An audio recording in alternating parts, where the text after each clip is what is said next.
Good evening, everybody, and welcome to the Jab Wrestling Podcast. We're Jay and Bob, and we're doing the job because the JAB is the place to be. In the red corner, weighing in at 270 pounds, this is Jay.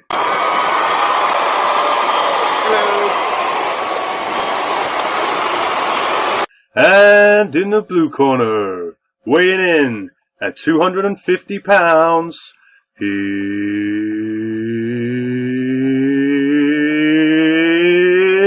Bob. You know, I'm not too keen on that ring announcer giving you a more longer entrance than me. Well, then you need to find your own ring announcer, like Alberto Del Rio. Maybe I'll see what Ricardo is up to. I wonder what he's up to, actually. What's he up to? Is he in Lucha Underground or something? It doesn't matter. All I know is that ADR didn't get the booze that I get. Yeah. You're never as good a heel as me, El Patron. Yeah. How's it going, man? So, Jay, how are you today, bruv? You cool? Yeah, I think so. I think I'm okay. How are you? I'm not sure if you're okay, but... Are you okay? Are you sure you're okay? That's the most important thing. I'm never sure I'm okay. I'm not okay. But I'm okay. I'm gonna make it anyway. That's the one I know. I don't know what song that is, to be honest with you. But yeah, wrestling, life. So we're both okay then, I think. We're both okay. Oh, sweet. Are our listeners okay? Are you okay out there listening to us? I think they're okay. Are you sure? They listen to us. They can't be okay.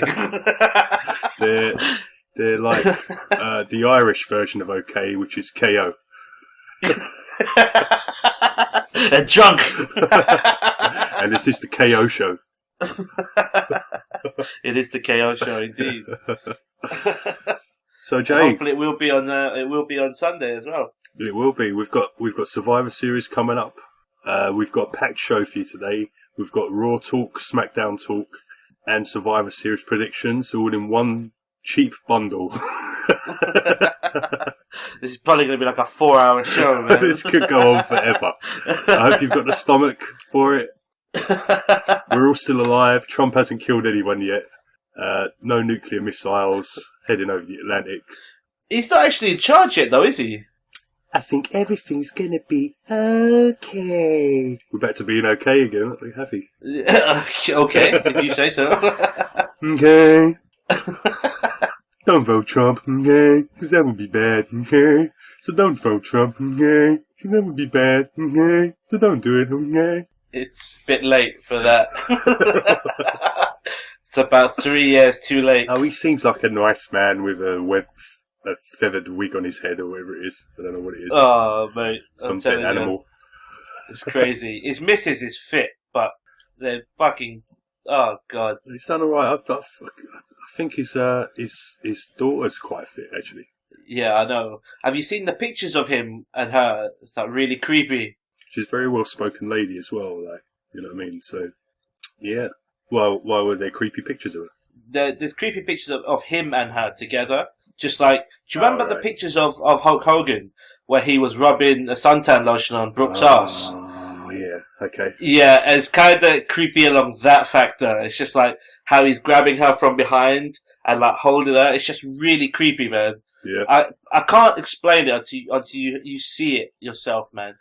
It's creepy. Creepy is the best term to explain it. Maybe it's creepy to you, but at the same time, it's like, there was a time when he probably changed her nappy, so it's not a big deal to him. No, of course not. But then just, because I know the type of character he is, it just, that sort of just resonates in your mind, and you see the picture. If there's anybody else with his daughter, you think, nothing of it, but then you just know that he's creepy as fuck, and then you just think, I won't put it past him. I think his reputation precedes him, doesn't it? It does. He's also said some really dodgy things when he was on Howard Stern as well. Isn't that the whole point of the show? Like, he's a shock jock, right? Absolutely, yeah. I think he called his daughter a hot piece of ass or something. It was just, I was like, oh my god. I think I remember something saying if he wasn't as old as he was and married and all that, and he was still a single guy, and she wasn't his daughter, that's he would. it, yeah. I think it was kind of along those lines. But it was, yeah. And it's just something you don't say, man. It's just that, oh, dude, at really. least, this is what I'm saying. At least he's honest. You don't have to agree with him, but at least he'll be straight with you. You know what I mean?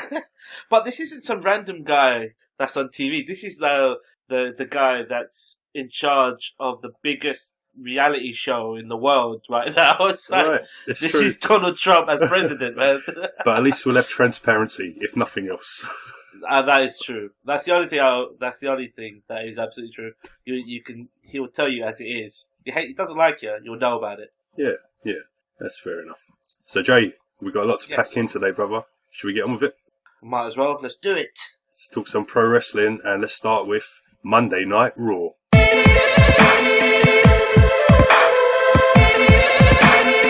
What's up? JabWrestling.com. It's Monday night Raw. It's Monday night Raw. It's Monday night Raw. It's Monday night Raw. It's Monday night Raw. It's Monday night Raw. It's Monday night Raw. It's Monday night Raw. So, Bob, we start off with Mick Foley and Stephanie McMahon in the ring. And there's nothing much to write home about, apart from the fact that they announced 3 big matches that are going to be taking place tonight. And that is a tag team match between Sheamus and Cesaro, Kevin Owens and Reigns, and a tag team match. They set up another tag team match between Y2J, Seth, and Braun Strowman, and they're going to be facing the New Day. And also they set up Charlotte and Sasha versus Nia Jax and Alicia Fox. Yeah, that's the only one I didn't like. But really, you weren't. The women's division's like so sparse. I suppose they have to face each other. At least with the others, you kept like the teams apart from each other. They weren't facing each other going into it. Absolutely right. Yeah, I thought that was a bit weird. I thought you could have. Is there no other women? They could have brought some NXT girls up, like Peyton Royce and Billie Kay and those kind of girls, and just had them job. I mean, yeah, exactly. Yeah, or Dana Brooke's not actually involved. Yeah, she's the only one. So they're all just going to beat her up. 5-on-1 match against Dana. I know you would have loved that. But if that'd get you arrested in some states. Some. That's a big word, some states. One of these days, Alice. One of these days. Pow! Right in the kisser. Right. So we start off, Raw, with the first match, which is Sheamus and Cesaro versus Kevin Owens and Roman Reigns. During this match, Kevin Owens was refusing to tag in because he was just walking away from Roman. There was actually a really nice corkscrew moonsault by Cesaro over the top rope, and I was like, damn, that guy is athletic as fuck, man. He's so good. He's starting to really grow on me, especially since these two have been a tag team. There was a really funny incident where Roman asked for a tag. Roman went for the tag, and Roman was on the outside. Kevin Owens was in the ring. Roman was like, tag me in. And Kevin Owens said to him, "You didn't say please." He's talking during. It's pretty please with sugar on top and hundreds of thousands. Kevin Owens in the ring is superb, man. He's so funny. Yeah, he does a lot of trash talking, man. Yeah, it's good. It's good. It's quality. Yeah, there was a Superman punch to Sheamus. Roman had the near fall, which was broken up by Cesaro, but it was a really strange way that Cesaro broke the fall up. He like crawled like a dog on his hands and knees and sort of like he bulldogged him with his head. Like it was. Did you see that? Wasn't really paying attention. I've got to be honest. It was really bizarre, man. It was just I've never seen a pin broken up like that. It was like really last minute, last second. Like JYD sort of style. Is that what you're saying? Yeah, but that was kind of comical, and he did it on purpose. Yeah. Where this was just kind of like, oh shit, and he just sort of dove. Maybe Cesaro was invoking his inner hound. He's in a JYD. Maybe he's like a Dachshund or something. Are they Swiss? I don't know. They're more German, really, probably. Probably.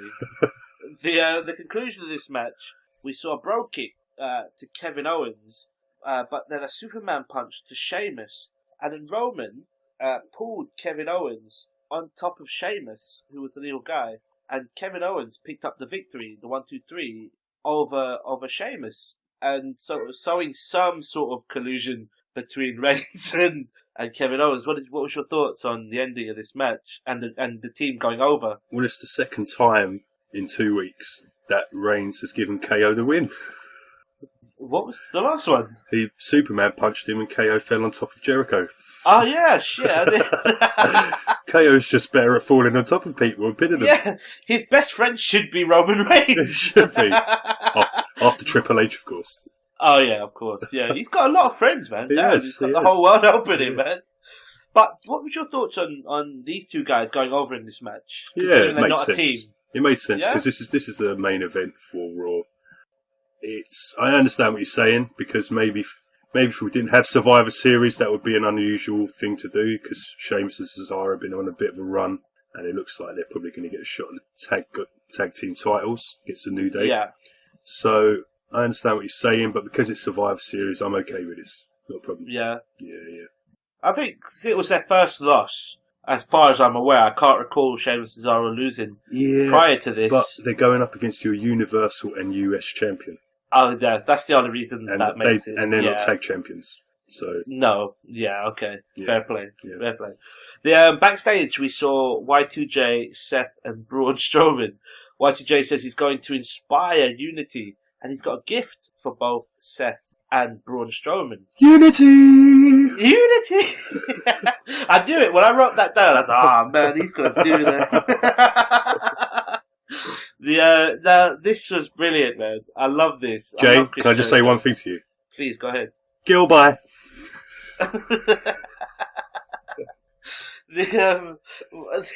So Y2J gives both Seth and Braun a box.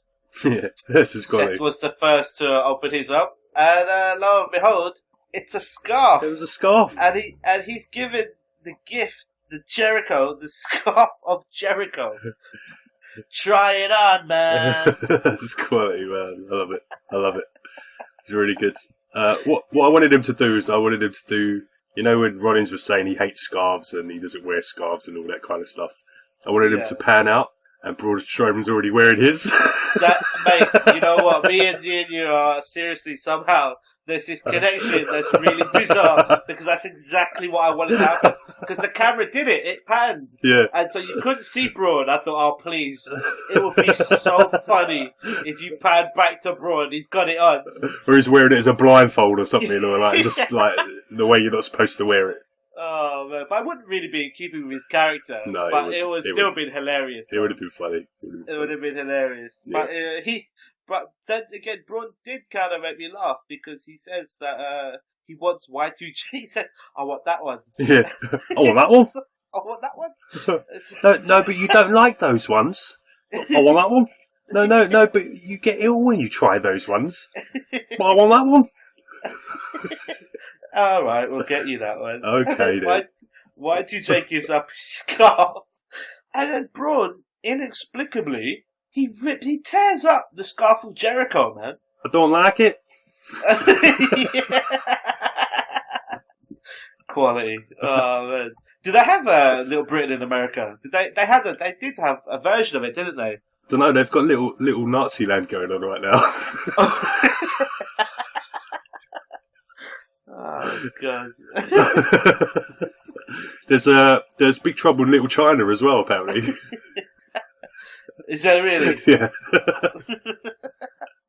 Oh dear. Hopefully they would have got that reference. We won't talk about Little India because they're not on the list.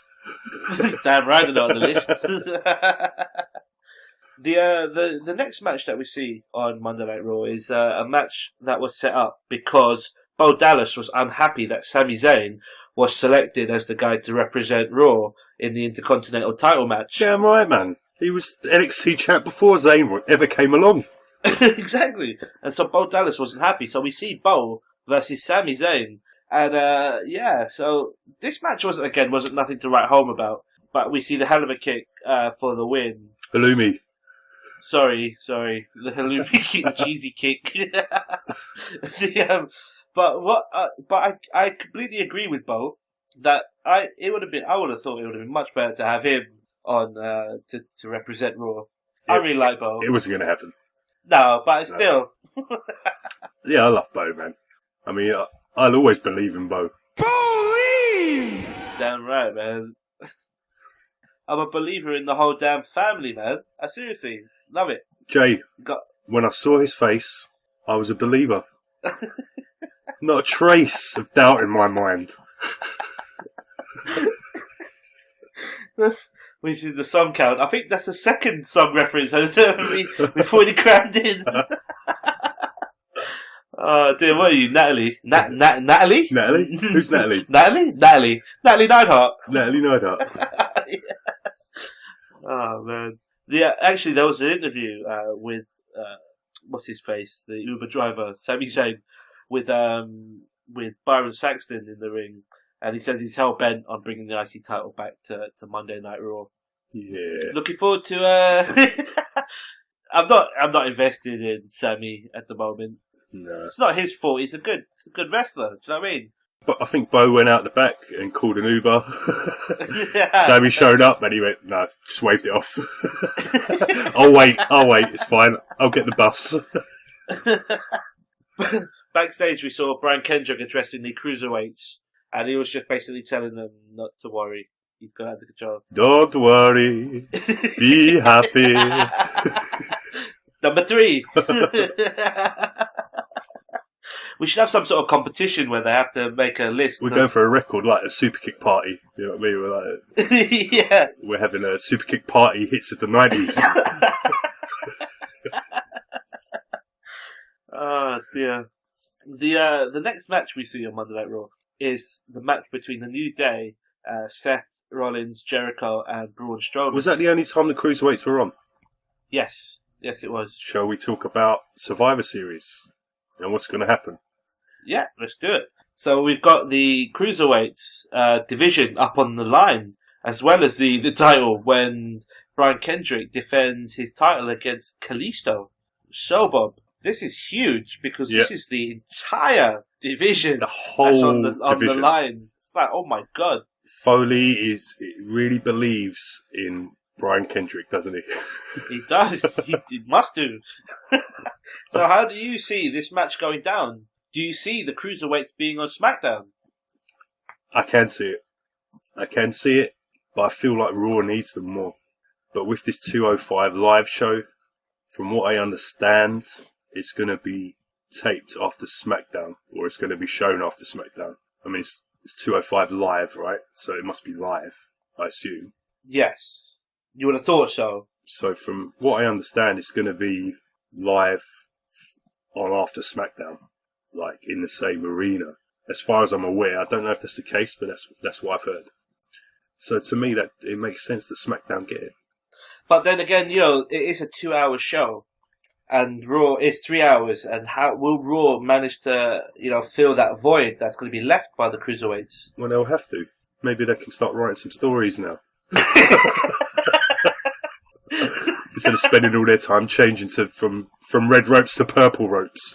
Don't be stupid. What do you think they're paid for? To write storylines? No, come on, man. Don't be silly. It's a grown men, okay?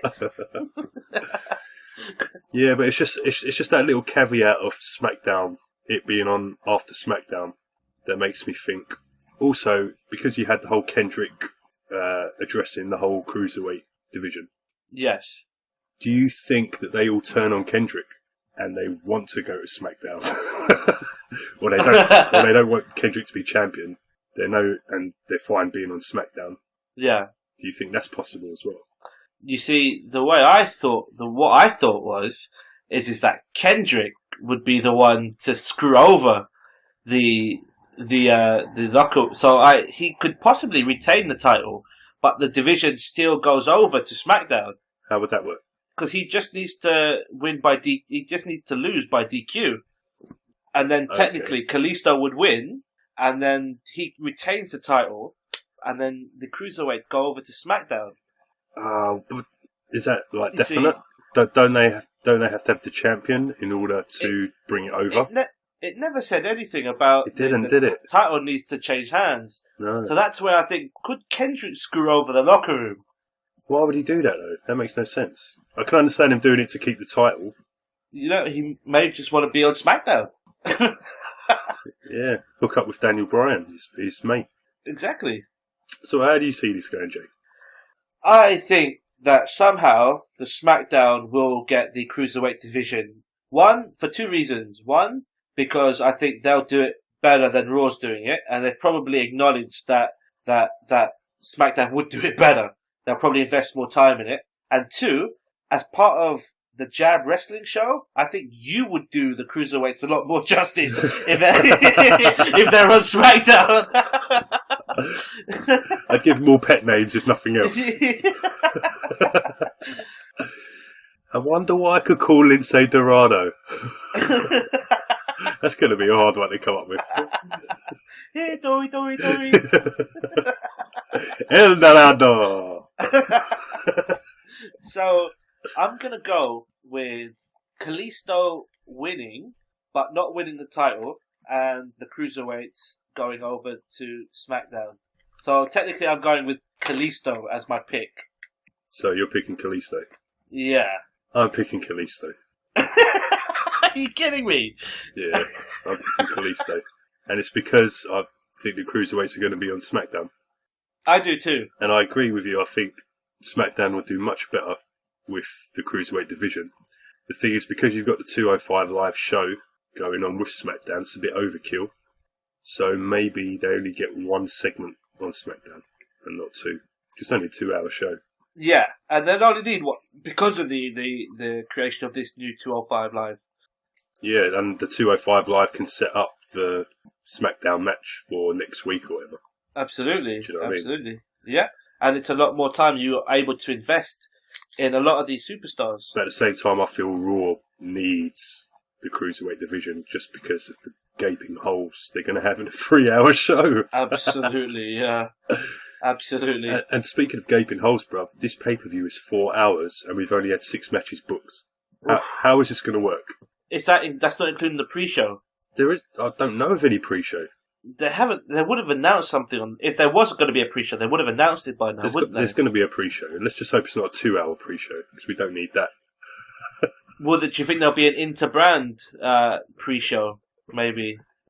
Or something just like a Cruiserweight 5-on-5 or 4-on-4. It has to be 5-on-5, I suppose. You could fill it. Oh, yeah. And it doesn't have to... It could just be all the Raw guys, because they'll all be in the same division anyway. True. Yeah, you could just have a traditional match. Could even be 4-on-4. It doesn't even need to be 5-on-5. Well, you do 5 just because the other matches are 5-on-5. It'd be weird if you changed that demographic just for a pre-show. True. Yeah. So actually, while we're talking about the Cruiserweights, I try to mention Noam Dar. Yeah. There's something weird about his appearance that I can't put my finger on, man. Has he got like a really short lower body and I don't know what it is. There's something just slightly peculiar looking about him. Yeah. And I don't know what it is. Is he a goof? I don't know what it is, man. There's just something, when I look at him, I just think, I don't know what it is. There's something different about you. And I don't know what it is. I can't say I've looked that intently at him, to be honest. It was during the Cruiserweight Classic I noticed it. And then when he made his debut last week on Raw, when they were in Scotland. Would you say he's weirder looking than Ellsworth or not? I think not quite as bad, but maybe just one notch down. One notch down, only one. I don't know what it is, man. It's like he's got it's like his upper body is like that of a bodybuilder, and then he's got really small legs. I don't know what it is, man. I just wanted to throw that out there, just in case you had an opinion on it. But clearly, you don't have homosexual tendencies like I do. No. And sorry to upset you, bruv. Sorry, man. Oh, man, you let me down, man. I thought you were gay like me, man, but obviously not. I'm happy. Because I'm happy. That's not a 90s song, though. No, it's not. Happy talking, happy talk. That's an 80s song. No, doesn't work either. So, are we both booking Kalisto as our picks? We are. Kalisto. Book it. The New Day versus Seth New Day versus Seth, Jericho and Braun Strowman is up next on Monday Night Raw. Xavier Woods introduces Francesca 2 Turbo, I think is what he called his Is that like Street Fighter 2 Turbo? I guess so. I'm guessing it was some sort of gaming terminology. Yeah, I think so. Francesca 2 Turbo. And they also announced that it's the 450th day of their title reign. Yeah, it's a long old time. Yeah, I think it's almost due to go somewhere else, find a new home. This match, I don't know, what's your thoughts on this match? Because it wasn't anything to write home about, but there were so many important guys in this match that I just thought, okay. But I didn't really sort of have me on the edge of my seat at any point, really. No, I'd be honest with you, I don't even remember who won. Well, I do remember who won, but I don't remember how they won. I think if I reference the British Bulldog, you might remember how they won. See, now my feed cut out of this bit as well. I missed the running Power Slam. I heard someone commentate on it, but I missed it. Yeah, Braun Strowman hit the running Power Slam on Xavier for the win, and he was channeling his inner Bulldog. And it actually looked pretty menacing, actually, when he did it. It was like, damn. So wait, Cesaro's channeling his inner Dachshund. Junkyard Dog. And Braun's channeling his inner Bulldog. Yeah, there's a dog theme going on. Who let the dogs out? Who? That's got to be 90s, right? No, I think that's early 2000s. I know, man. I know. Time flies. Dog Day Sunrise. Dogtanian. Musca hounds are always ready. That's 80s, man. That's old school, bro. That is proper old school, man. Dogtanian. Holy shit. Yeah. There was after the match that Seth pedigreed Y2J, and Y2J kind of no-sold the pedigree because he just rolled out to the ring, got onto his feet, and was just walking back to backstage area. I was like, okay, that was a bit weird at Jericho. Good for him. Don't sell that move. It's Triple H's move. He had the pedigree and he was fine. Just like a few seconds. I was like, wow, okay. Backstage, we see Foley, Stephanie, and Paul Heyman. Stephanie makes a fat joke about Paul Heyman. Yeah, I just can't stand Stephanie. I know you can't, and actually I agree with you on this. This part, because it was really unnecessary. Because Paul Heyman laughed, and he was like, Stephanie just called me fat. Yeah, is that all you got? Like, really? And then, but to be fair, Stephanie was really backtracking on what she said. It was almost like she did it by accident. It's like she didn't mean to. Yeah, it's like she thought she was in a SmackDown meeting from the old days, and she could say what she wanted to Paul. Yeah. Those 6 guys will never get over Paul. And they became the SmackDown 6. That's right. Oh, God. There was, again, nothing to write home about this segment. Paul Heyman was just obviously beating up the match between Goldberg and Brock, which we'll come to a little later. Indeed. Again, backstage, we saw another backstage segment with Charlotte and Sasha. Again, nothing to really write home about. It's just them two are having a little banter backstage, building up their rivalry. Yeah. Nothing, again, to really talk about. Did you want to say anything? Nah. Yeah. Nah. We could talk about the Women's Survivor match later on. Yeah. You asked me earlier, was that the only segment we saw of the Cruiserweights? And I lied to you because... You lied to me. Is that Backstreet Boys? No. Yes, it is. Return of the Mac. Wow, what's that? That's number 5, I think, man. You're on a roll. All I got to say is, Jay, would I lie to you, Jay? Would I lie to you? Number 6.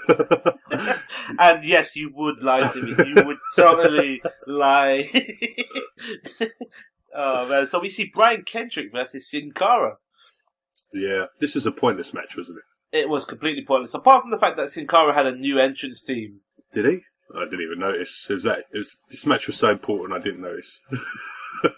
It was nothing to write home about. There was Kendrick attacked really early doors, Bruv, and the match. What I don't understand is you've got a cruiserweight division, and they're known for their high flying spots and all this stuff, right? And you've got the biggest guy there, Sin Cara, who isn't as good at the flip floppy stuff. He can do it, but he's not as good as the other guys who do it. And you've got Kendrick, who isn't doing any of that stuff because he's a heel. So why are you showing me this match? Why is this representing your cruiserweight division? This is why Raw Creative is rubbish. These guys are supposed to be high flying, high tempo, and this match was you could put any other two guys on the roster, Jinder against Bo, and had exactly the same match. Probably, yeah. Actually, I probably would have been more invested in that match. I would have been, yeah. They could have just had like a face off where Bo's just going, Bo leave! Bo leave! And Jinder's just going, Shanti, Shanti, Shanti. The conclusion of this match, we see the captain's hook for the submission victory. Sin Cara taps the fuck out, and Brian Kendrick goes into Survivor Series with the win. Hooray! Hooray! We see, this is the point where we see, I'm sure you are looking forward to this the most, and we see Goldberg, because I know he's high up on your list of entertainers. He's top of my list, bro. And it's not the list you think. Wow, I thought Kevin Nash was top of that list. No, it is Goldberg. No, it's Nash. It is Nash. You're right. It's Nash. It's tough to call though now because Goldberg's come back. That's true. If he'd have stayed away, he'd have always been number 2. But now he's come back. Wow, he's pushing for a number 1 berth. The only way that someone could overtake those guys is if Hogan came back and won the title without being booked again. I want to see Hogan versus Nash versus Goldberg in an I Hate Bob on a pole match. Man, you can stick that pole up my ass, I'll take it. As long as I don't have to see that match. Cut my eyeballs out. If that match happened, I would buy tickets.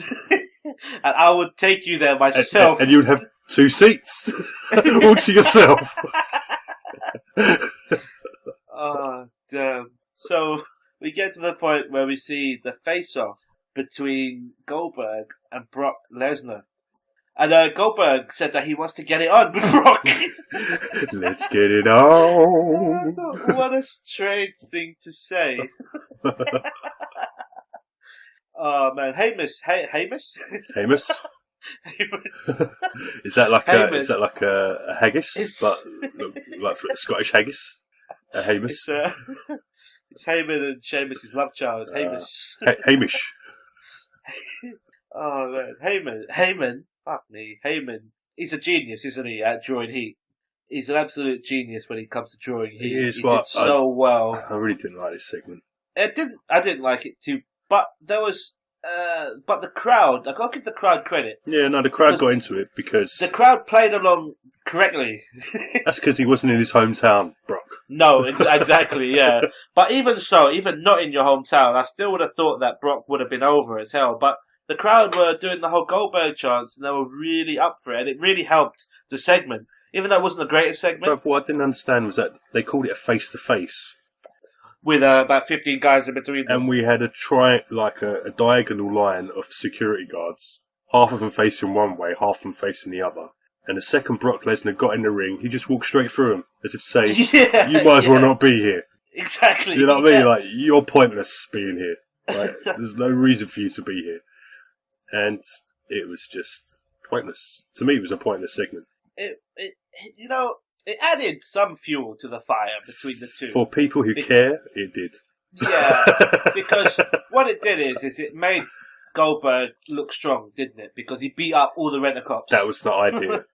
Yeah, and then, with the whole Brock Lesnar backing down from the fight, kind of again, sort of, stoke that fire, because is Brock genuinely afraid of Goldberg? No. He's the only one that isn't on his list of wins. He's a prize fighter. He fights when the lights are on, mate. He doesn't fight on Raw against Goldberg in a crappy security segment. Doesn't have to get himself dirty. He'll wait for the big night and then he'll kill Goldberg. And we'll all go, yay! Brock just killed Goldberg, and people will be on Twitter going, Did Brock actually kill Goldberg? What happened there? Was that wasn't scripted? yeah. I swear, bruv, if Goldberg wins this match, I might not watch wrestling again. But, bro, the fact that this was the go-home show, and this was the go-home sort of face-to-face between the two, leads me to believe that this feud isn't dead yet, man. It's dead. It's not. This was Goldberg's moment in the sun, and that was it.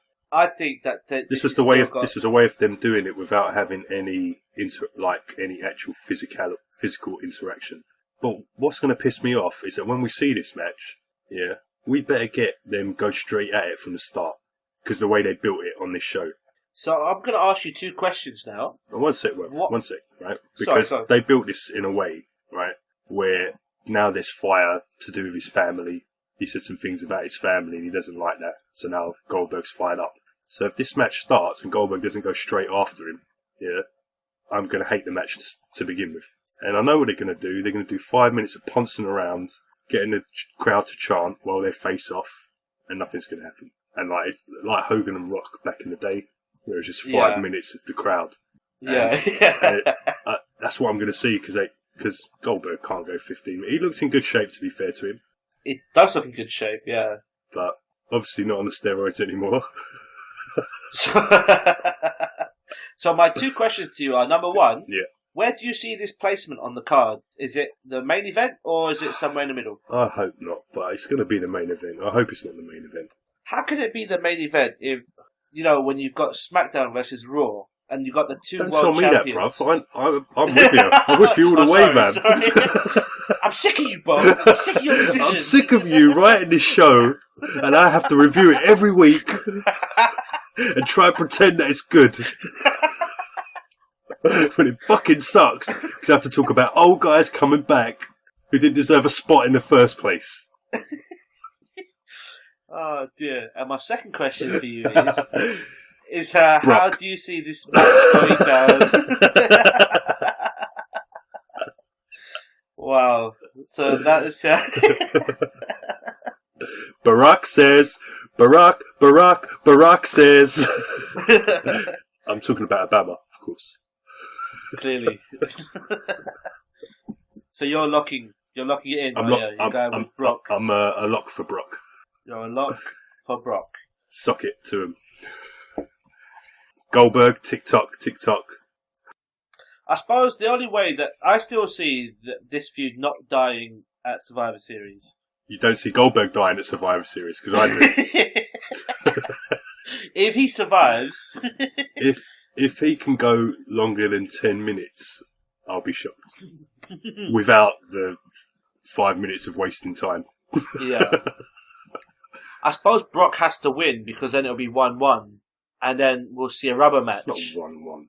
It would be 1-1. No, it's not. It is. No, but it's not. but it is. It's rubbish. So it's rubbish. Do you know what I would like to have seen to add some more fuel to this fire? Yeah. Is possibly Goldberg aligned with SmackDown. No, please, no! Don't put Goldberg on my show. I'm doing TNA, brother. If that happens, I swear to God, I'll leave AJ Styles and Ellsworth and Dean Ambrose and Bray Wyatt and all my boys. I'll leave them all. I'll leave Alpha. I'll leave the lot, man. Leave them to rot, bruv. Because Goldberg will just go through them like butter, and I don't like that at all. Hate it. Oh dear! Just because Brock Lesnar's signed to Raw, isn't he? Just to add to the whole theme of the pay-per-view, Raw versus SmackDown, just maybe would have added a bit more to that. No, especially because Brian's been upset about old guys coming back and getting the spots, and he's been having a go at Raw about that. So for him to go and that ain't gonna happen. I'm glad we had this moment to reflect on that, and now I know it's not gonna happen. So everything's okay in the world again. So we're both going with Brock. Okay, USA. Lock it in. We're both going for Brock Lesnar. Indeed. The next match we see on Monday Night Raw is Charlotte and Sasha tag teaming to face. And by the way, that Brock Goldberg match is 1 point.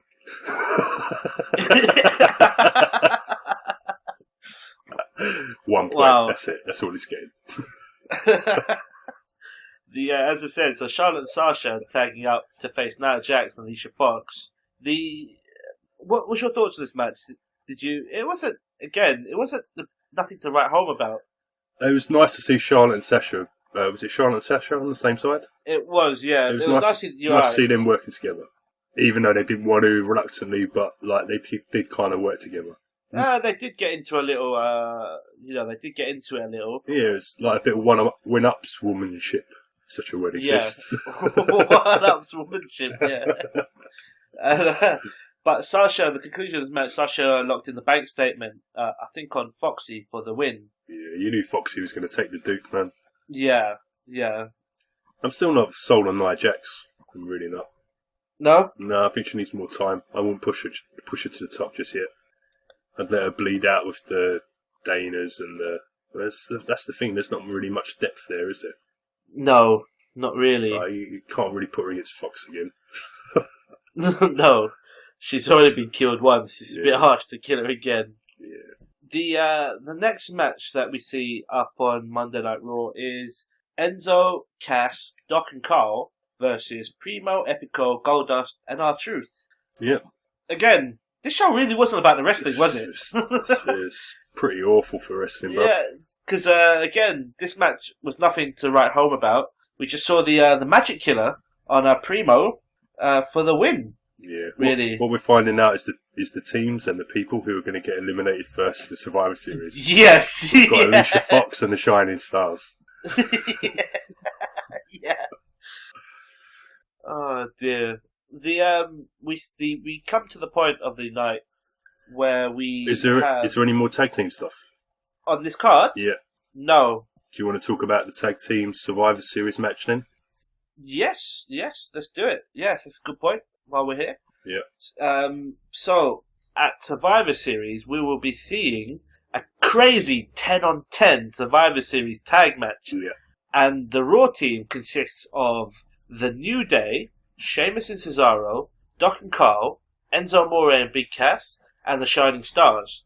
And they're going to be facing the blue team of Heath Slater and Rhino, the tag team champs, the Hype Bros, American Alpha, the Usos, and Bob's favourite, Breezango. Fabrice!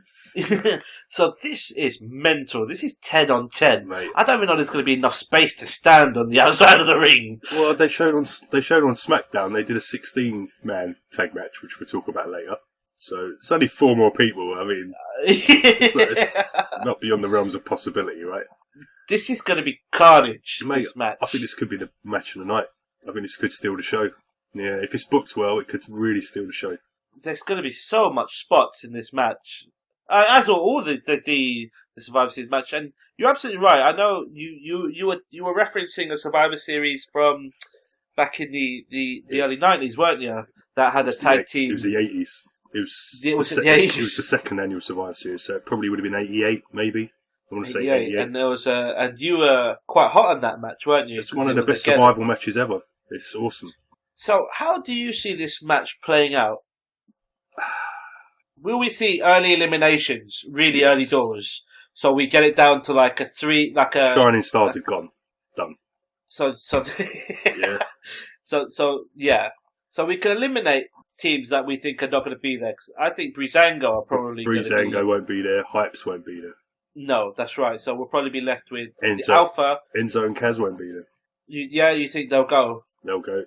So who do you see the 3 remaining teams from your side, the blue side? From the blue side, Alpha, Usos, and Rhino and Slater. Right, and so from the red corner, it's got to be the New Day, Sheamus and Cesaro, and Doc and Carl. Yeah, I agree. So, and it's only so now. Do you see more than one team surviving do you know what I mean? Do you see two tag teams winning, or do you see one team going over like majorly? It's possible, but here's what I was going to suggest, just in case we do get a tiebreaker, because most of these I think we're going to fall the same way on. Possibly. Yeah.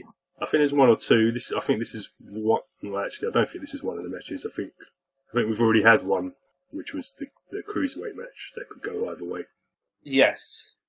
I was going to suggest we do souls of like survivors, like so we get a point for each survivor we get right. But anything we get wrong, we get minus a point. Wow. Okay. Yeah, so then you can't just pick the whole of a team, and then if they win, you just get extra points. So like, it's kind of cheating, you know what I mean? So, yeah, all 10 guys are going to survive. Yeah, everyone's going to survive. It's going to be a huge domination for the red side. So I was thinking of doing something like that, so you could pick one survivor, two survivors, however many. Like obviously, the more survivors you pick, the more chances you take of losing points. So okay, wow, okay. So Bob. So, first off, we need to determine which team you think is going to go over. So, do you think it's going to be the red team or the blue team? I think it should be the blue team. So, you think the blue team, SmackDown, are going to go over in this match? Yeah. So, who do you see as your remaining guys? Who do you think is going to go over in this match? I am going to stick with my boys on the red corner. You're on the red corner side. And I'm sticking with my boys. Okay, so I'm assuming you're going with New Day to stick in Soul Survivors. Or do you have more than one survivor? I have more than one. If you get one right and one wrong, it will cancel itself out. So I know. You see, I would love it if Doc and Carl survived, but just with the way they've been booked, I don't think that's going to happen. But I'm gonna go with. Would there be 4 remaining guys though? Would it? That's just a bit much, isn't it?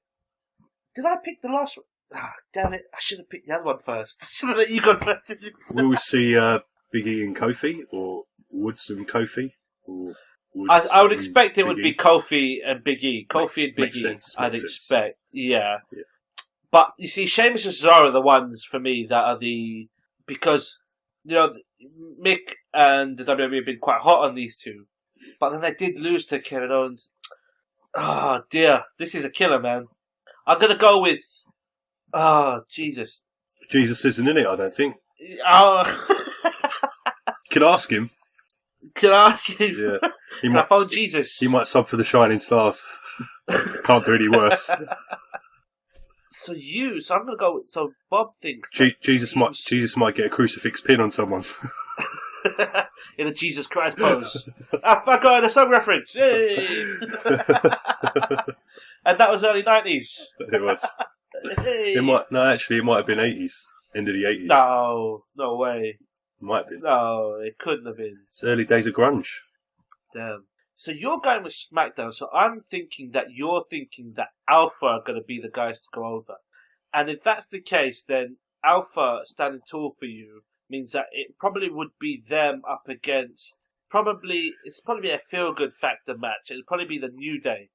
So if I'm anticipating those two are going to be the last two, Alpha probably would be the team to go over. But I'm going to go out on a limb, man. I'm going to go out on a limb and I'm going to say Doc and Carl are going to be the remaining survivors for Team Raw. Okay. Soul Survivors? Yeah. Oh, Jesus. Wait, Soul Survivors? No. I'm going to go with them and... Okay. No, lock it. Fuck it. I'm going with Doc and Carl, Soul Survivors, Tag Team, Raw takes it. And now you're going to tell me that Alpha are gonna be the final team, aren't you? Oh yes, because this is where you put the Alpha Boys over everyone. And yes, New Day versus Alpha. That is your last two teams. That is the lot. To me, the club have already said they don't want to be on Team Raw, so it wouldn't surprise me if they just walk away. Nah, man. Telling you, all it takes is Sheamus to bro kick someone or Cesaro to uppercut someone, one of the club guys by accident, and they'll just say, "Sod you boys, we're off." And that's what's going to happen. That's exactly what's going to happen. It will happen later on. It will happen when we're at maybe the 3-on-3 stage. But yeah, Alpha and the blue team. Get in there. It's going to be the last two teams are going to be Doc and Carl versus Alpha. And then Doc and Carl are going to go over, man. They're going to bring it home for the red side. I wouldn't mind seeing the club go over, but they won't. New Day Alpha is the match we all want to see. I've gone against all logic because the way that they've been booking Doc and Carl, but I just really hope that this is their moment, to stand tall and that, yes, Doc and Carl, fucking hell, man, they did it. I was actually going to pick the Usos as well, or Rhino and Slater. I could see all three of those teams surviving. I don't know why, but I think it would be a better story for it to play out as a sole survivor team, like an actual tag team match at the end. Yeah, because it would be better that way. I think it would just be a nicer story that would have been told. Indeed. But coming back to Monday Night Raw, we get to the final segment, and this is where Stephanie and Foley had invited Brian and Shane down to Monday Night Raw. And, we get the usual back and forth spiel between the four guys. Stephanie was looking amazing in her outfit. Okay. It's a shame her mic work just destroys everyone else. But what happened it was almost a setup because Foley and Stephanie vacated the ring, and then the Raw 5 guys from the main event came down to the ring and surrounded both both Daniel Bryan and Shane McMahon. Yeah. But then obviously Daniel Bryan said, "You don't think we're gonna come alone, did you?" No. And then we see an invasion of Monday Night Raw. Yeah, it's when good. When your scummy blue side entered my show. Scummy blue side? What are you talking uninvited onto my show. So right. what are you guys doing here? I'll give you Randy Orton. But that's all I'm giving you. I won't even give you Ellsworth. I'll just give you Orton. Oh, man. He gave us about 20 minutes of a silent promo during this segment. He technically had the most mic time, but he didn't have a mic. And that's the way it should stay. Yeah, apparently he was staring a hole in James Ellsworth. Who was? Orton. I've heard this. I didn't actually go back and watch it, but I heard there was a point where Orton was staring a hole in Ellsworth's face or his chin. Yeah. Oh man! So at one point we had all 5 guys from SmackDown, including Shane, again, and they were going face to face with the 5 guys from Raw. And we saw some funny interaction, especially it kicked off with AJ and Kevin Owens going back and forth. AJ said that Kevin Owens was sucking on Y2J's sugar teat. That was hilarious, man. And Jericho just had that look on his face. It was just like, was that, oh my god, what did you just say? And then there was that hilarious interaction where the 2 best friends hugged it out. And it was so funny. I just love it. He's my best friend. And then don't forget, AJ Styles is on the list. He's on the list. Yeah. Oh, and Y2J, he says to AJ, "Do you know what happens to guys who insult me on Monday Night Raw?" What happens, Jay? You just made the list. No. and his sucker mom haircut. Sucker mom haircut? Yeah. You just made the list! It's football. You're Canadian, you should know that, Jericho. And then Jericho killed me again, man, when he looked at Ellsworth, he said, "What the hell is that?" What the hell are you? What have you come as? Halloween's over. And he says, "Hey, you're a pretty weird looking guy." I think it's Daniel Day-Lewis. My left foot. Oh dear, I haven't seen it. It's quite a good film, actually. But do you know what happens to weird looking guys on Monday Night Raw? Don't know, man. What happens? James Ellsworth, you just made the list. So he knew his name. Yeah. I don't think I actually called him James Ellsworth. My left foot. Yeah, guy with no chin. Didn't he call him Chintz McMahon? Chintz McMahon, yeah. Fuck yeah, I love Jericho, man. He's so good. He is so quality. good. He's quality. There was another interaction was between Bray Wyatt and Braun Strowman. Bray said that Braun abandoned his brothers. Yeah, bastard. Yeah, and another interaction was Seth Rollins telling Team Blue that you have no idea what him and Roman are capable of when they're on the same team. Yeah. So that was a nice little teaser. We do, but we do have an idea. We do. We had a huge idea. Yeah.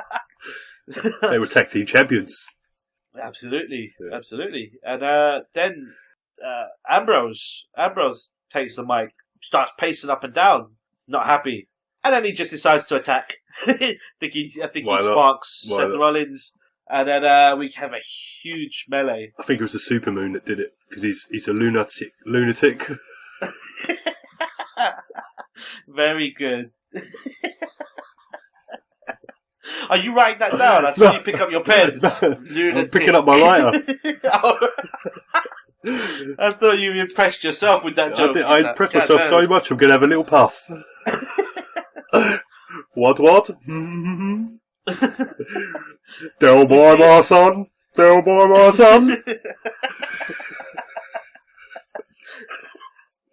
Oh dear. We see a nice segment when we see Seth and Roman on the same page, and they do the old Shield routine.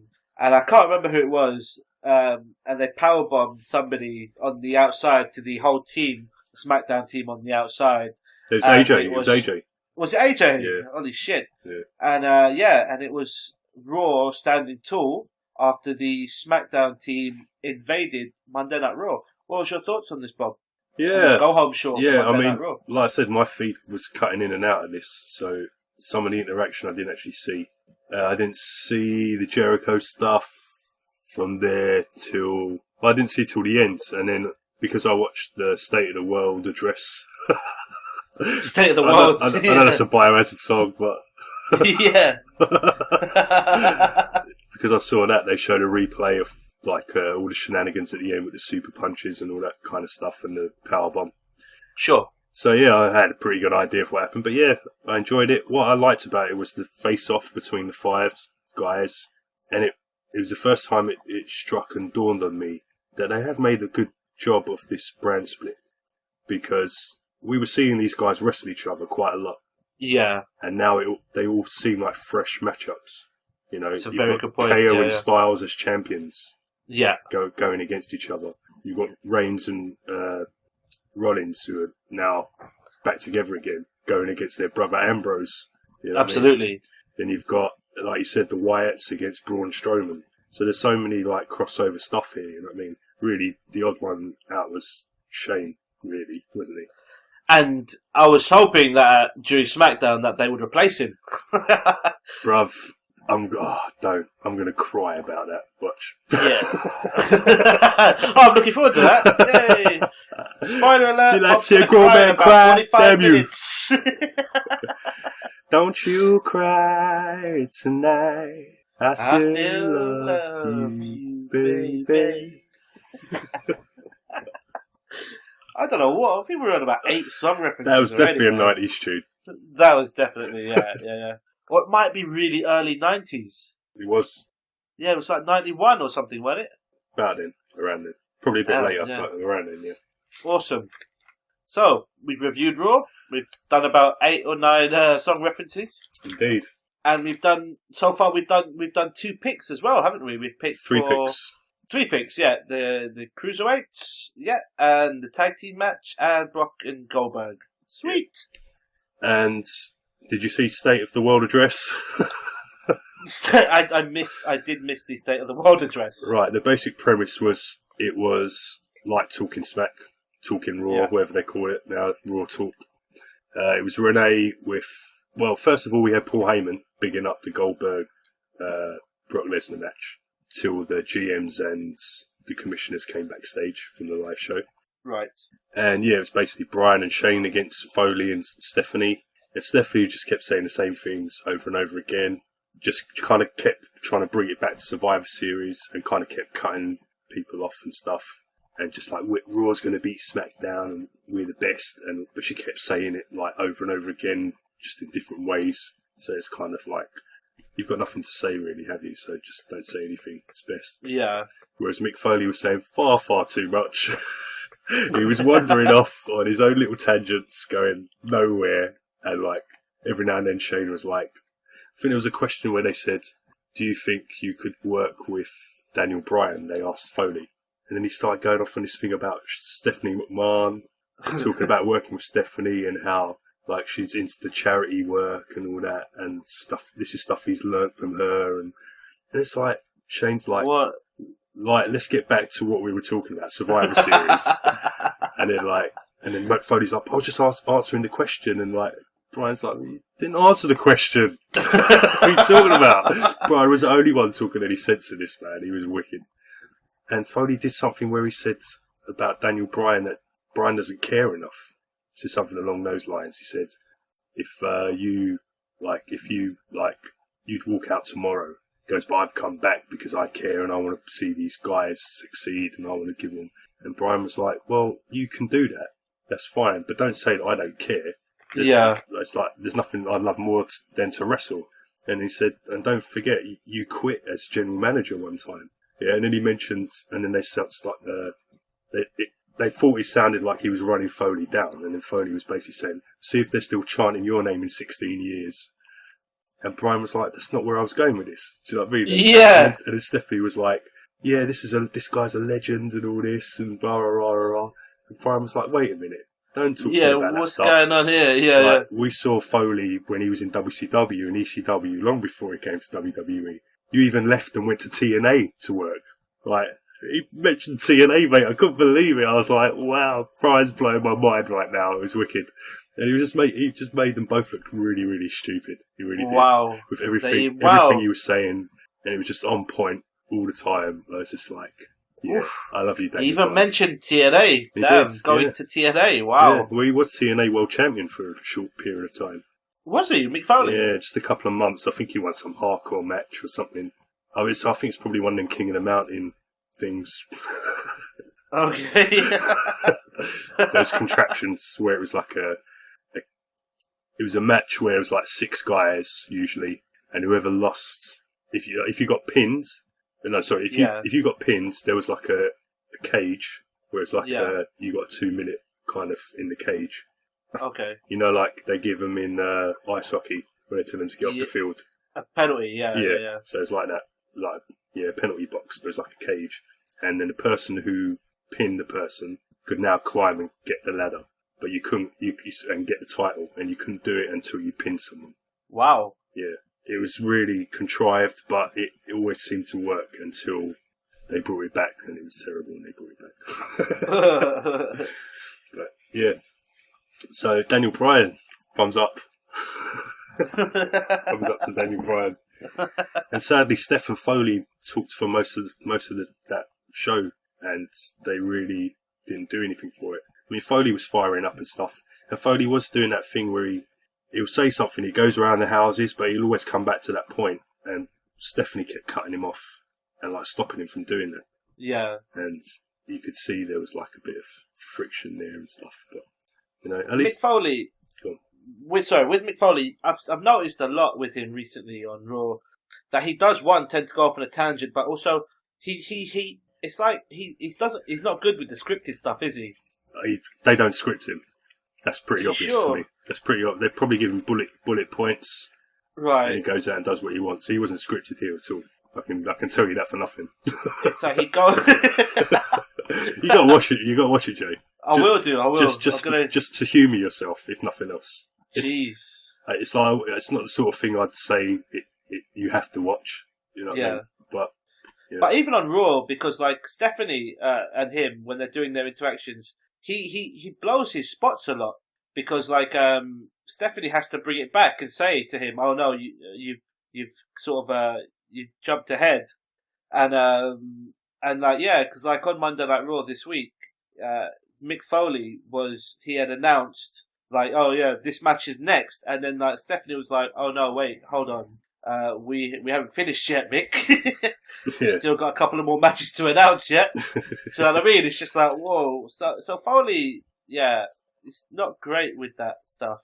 No. When it comes to timings and this is what you need to say and this is what's coming next.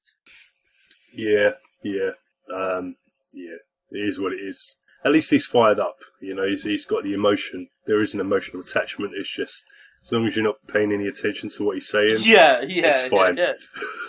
Just take it as a pinch of salt and then crack on. Indeed. So, Bob, shall we move on? We should move on because before Survivor Series, we've got NXT TakeOver in Toronto. Yep. Have you been keeping up with NXT, Jay? Mate, I've been really sloppy, man. I must apologise, but I haven't. I need to my subscription to the WWE Network expired, so I need to reinvest before this weekend. But I know of the 5 matches that will be taking place. Okay. And it does look like a really good card. I was quite surprised with one of the teams that went through in the classic, in the Dusty Rhodes Tag Team Classic. Who are you surprised with? With is it the TM61? Yeah. Yeah. Beating Sanity. Yeah. So Sanity are quite new. I thought, okay, cool, but they went with the established TM61. I don't like them. I just doesn't do anything for me. I know what you mean. They're generic, but they're good at what they do, but just nothing to them. I think they're showing us more of what they're capable of as a team, but they still need a character. They have no character. I think that's the major problem. They're Australian, aren't they? They're not American. They're Australian, right? No, they used to be the Mighty Don't Kneel. That was the name of their team. Okay. Yeah. But that match is... Well, I think the reason that match happened was because obviously DIY and Revival had an issue. Revival decided not to wrestle Team DIY, so Team DIY kind of went through. By forfeit, yeah. They went up against Authors of Pain, but Revival came out to cause a distraction. Can't remember if it was a distraction or they did something. They came out of the crowd, they interfered, and Authors of Pain won the match. So that's obviously going to set up the tag team match that we're going to get. So I think with Authors of Pain going through, you had to put them up against a face team. You couldn't have 2 heel teams going up against each other. So it makes sense. And the 2 losers from the semis are going to be in a tag team match, aren't they? The titles are going to be on the line. That's going to be a 2 out of 3 falls match. Wow. That match could blow my mind. I don't know whether it'll be as good as the Alpha match, but I know it's going to be good.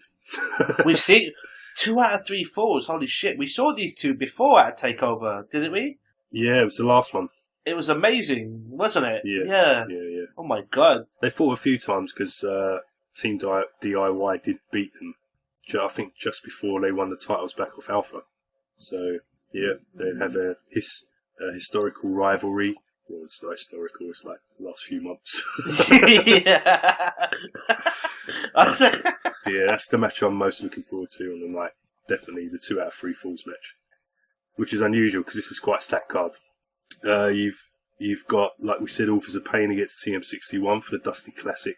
And Paul Ellering, they're going to hang him in a shark cage above the ring. There was no storyline for this or anything. I don't know if it was on NXT this week, but I've seen no storyline for this at all. So, yeah, for some reason, Paul Ellering's obviously going to be up in its shark cage to prevent him from getting involved. And if anyone used to watch old school WCW, you already know what's going to happen. He's going to have something in his pocket, isn't he? It's Teddy Long, mate. Teddy Long, when the 2 members of Doom fought each other.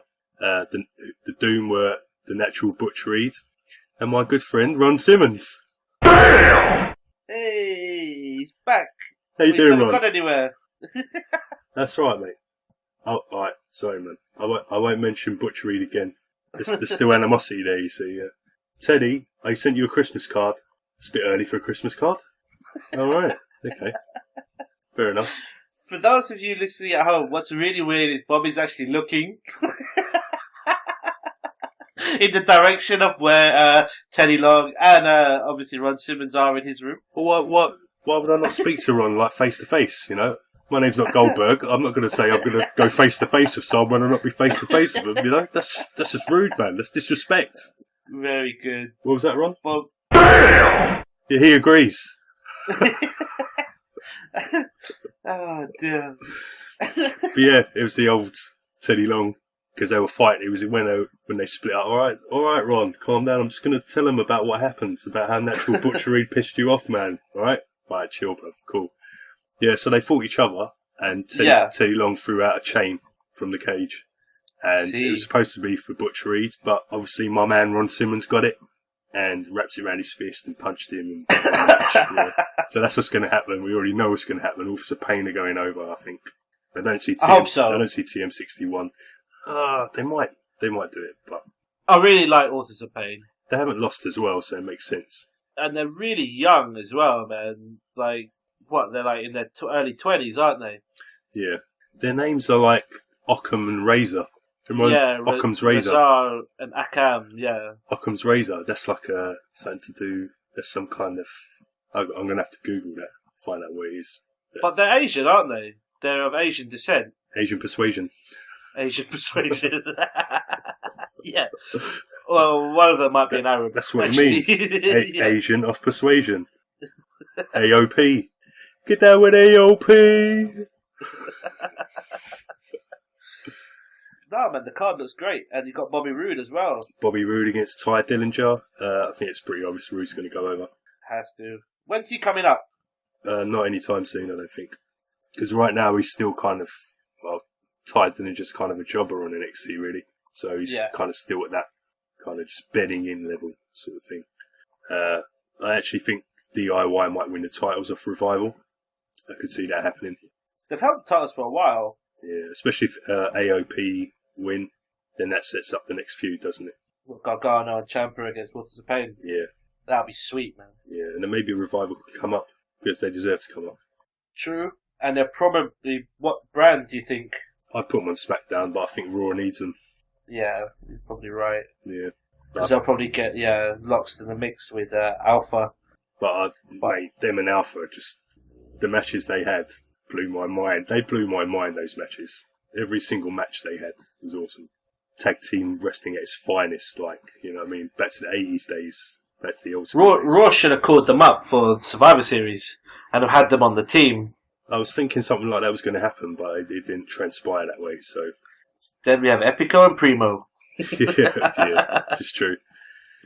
We've also got a women's title match, which is Asuka against Mickie James. Hey! Yeah, it'd be good to see Mickie James again. Yeah, man, I love Mickie James. Quality. Hardcore country!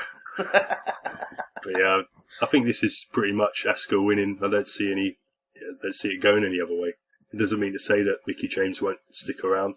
I think they probably brought her in just because she's a name, but I think once they see her work and see that she's still as good as she was, they'll keep her on, I reckon. So, but I don't see further than Asuka winning. What do you reckon, Asuka? Because nothing's on the line, I'm gonna go with Mickie James, man. Asuka's been champion for a while. It's a women's title match, but I know. So there is something on the line. Nothing on the line for us. Oh, right, okay. Okay. So you're just going to go opposite for no reason. Fair enough. And I like Mickie James, man. She's quality. Yeah, she is. And we've got the main event, which is the rematch of Nakamura versus Samoa Joe. Wow. Yeah, another great match. Really looking forward to this match. Hopefully it's going to go strong style, the way I really wanted the first match to be. Yeah. Yeah, I was a bit disappointed by the first match, if I'm honest. So I'm hoping these guys hit it out of the park this time. They should have their chemistry down a lot better. The story's been told well. Nakamura's lost his swagger a little bit and gone a bit more mean.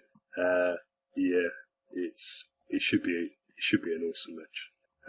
But I can't see past Nakamura retaining, and I honestly see Samoa Joe coming up very soon. Possibly, maybe as soon as the next Raw, or definitely for the Royal Rumble.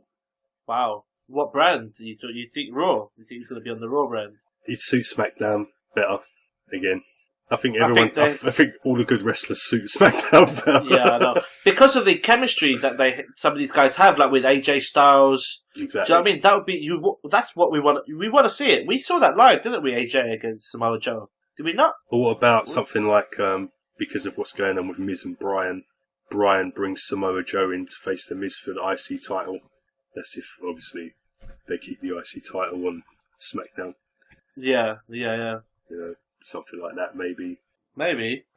I don't know. But I'd love to see Joe come up, even if it's like a Royal Rumble entry. Maybe he wins. Because they used to do that thing in NXT where one person always gets a spot in the Royal Rumble. Yeah. You had Hideo Itami and Baron Corbin, obviously.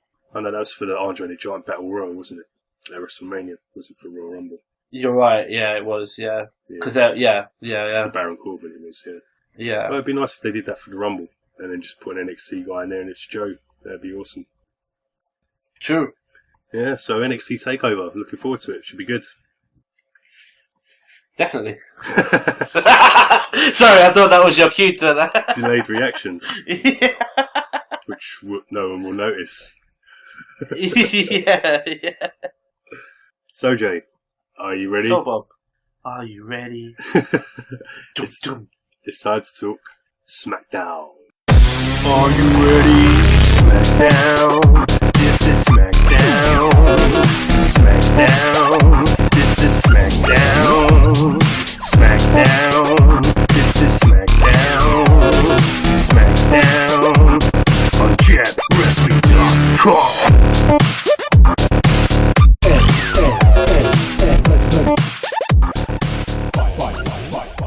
Yes, SmackDown, Jay. And it's the 900th episode of SmackDown. Damn. Did you know that SmackDown is the second longest episodic television program of all time? That's amazing. Yeah. Do you know who's What's first? number one? That crappy red shell. Yeah. The losers. So, our 900th episode of SmackDown kicks off with Shane and Brian out doing the yes shtick, as usual. Yeah. And we're told that we're going to see Taker tonight, and we're going to get a cutting edge segment, but we're going to kick off with the IC title match. Damn. Miz and Maurice come out, and Miz's stats say that he's married to the most talented, successful, beautiful woman in the world. Great stats. So, not Hillary Clinton then. No, loser. Loser! We get a 4-man booth again. Oh, it looks so weird, man. It does. So weird. I don't feel like I hear him speak at all. It doesn't, I swear. He says something at the beginning and that's the last we hear from him. I think he's just there when the camera's on them to do like the other spots, like maybe he's doing adverts or Survivor Series, or he's doing some, but it's like he's just got one job and that's kind of that job. That's how it feels. Yeah, maybe. You know what I mean? Weird, man, weird. Yeah, very strange. But yeah, this is Miz and Ziggler for the Intercontinental title, Jay. And the winner of this match is going to face Sami Zayn at Survivor Series. So, we go counter for counter to begin. Miz jumps from the top rope and eats a drop kick. Miz hits a backbreaker, neckbreaker combo, starts working the leg. The awesome clothesline misses. Ziggy hits his swinging neckbreaker.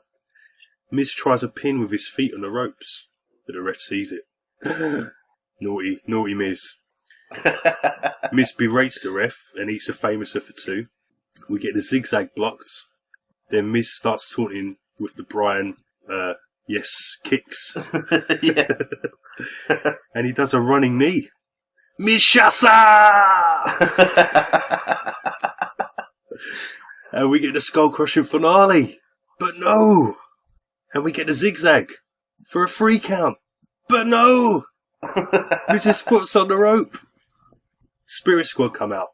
And Ziggy cuts them off. Miz goes to the leg again during the distraction. Does a little chop block to the leg. Hooks in the figure 4. Ziggy gets to the ropes. Break. Miz goes for the figure 4 again. But Ziggy with a small package. 1, 2. Maurice on the outside pushes Miz to reverse the pin. What? 1, 2, 3. Can't believe it. And your new Intercontinental Champion, Dummies!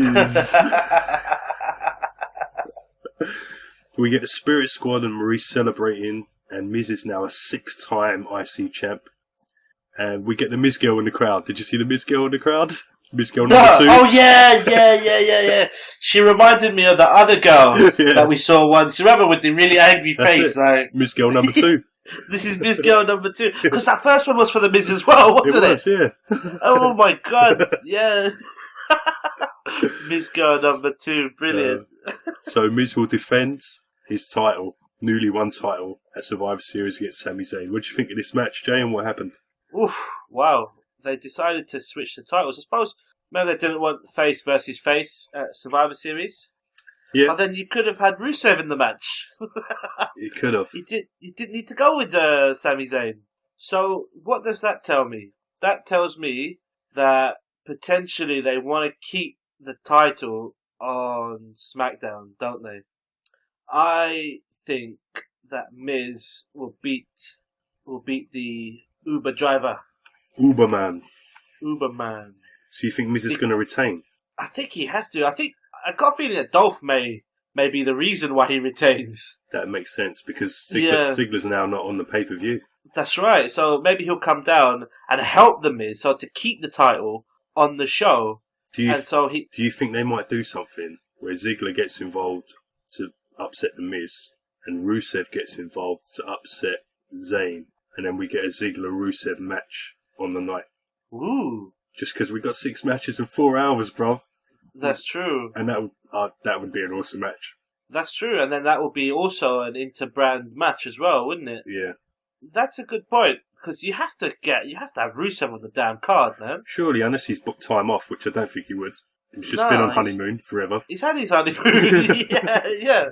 Well, if I was with Lana, I'd have plenty of honeymoons. All right. Especially with that super moon out there. Super honeymoon time. Choo choo, boy. So I'm gonna go with Miz retaining because I don't think he's gonna lose the title a couple of days after winning it. And yes, how do you see it? How do you see it playing out? It's weird, man, because there's so many ways this could go. There's so many ways it could go.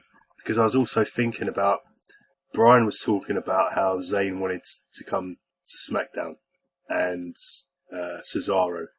Because this is what's happened on the State of the World address thing that I forgot to mention. They said Brian was talking about how all the SmackDown guys are getting opportunities because Foley brought up the fact that Miz is the champion and wasn't even going to be on the pay-per-view or whatever it was. And he said, well, at least Miz is getting opportunities he didn't get before the brand split. You look at the stock of all my guys on SmackDown and girls, they've all gone up since the brand split. Whereas you can't say that about many people on Raw, he was basically saying. And they were saying, what about Sami Zayn? We gave him an opportunity. And he was like, what are you talking about? I just spoke to Sami Zayn. He said he wants to come to SmackDown. And Cesaro, he said Claudio. He actually said Claudio. And Cesaro, he wants to come to SmackDown as well. So you knew there was kind of an element of truth to it. You know what I mean? So, yeah.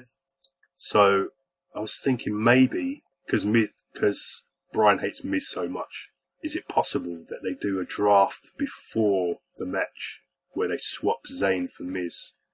So Zayn goes to SmackDown and Miz goes to Raw. Then you prevent the Brian-Miz match so Brian isn't wrestling. Yeah. Wait, that confused me So you're saying that they do a switch between the Miz and Zayn and Sami Zayn before the match. Before the match? Yeah. So... And Steph thinks she's getting a good deal because Miz is the champion. Right. But then Miz loses the title to Zayn and it stays on SmackDown. Wow. And so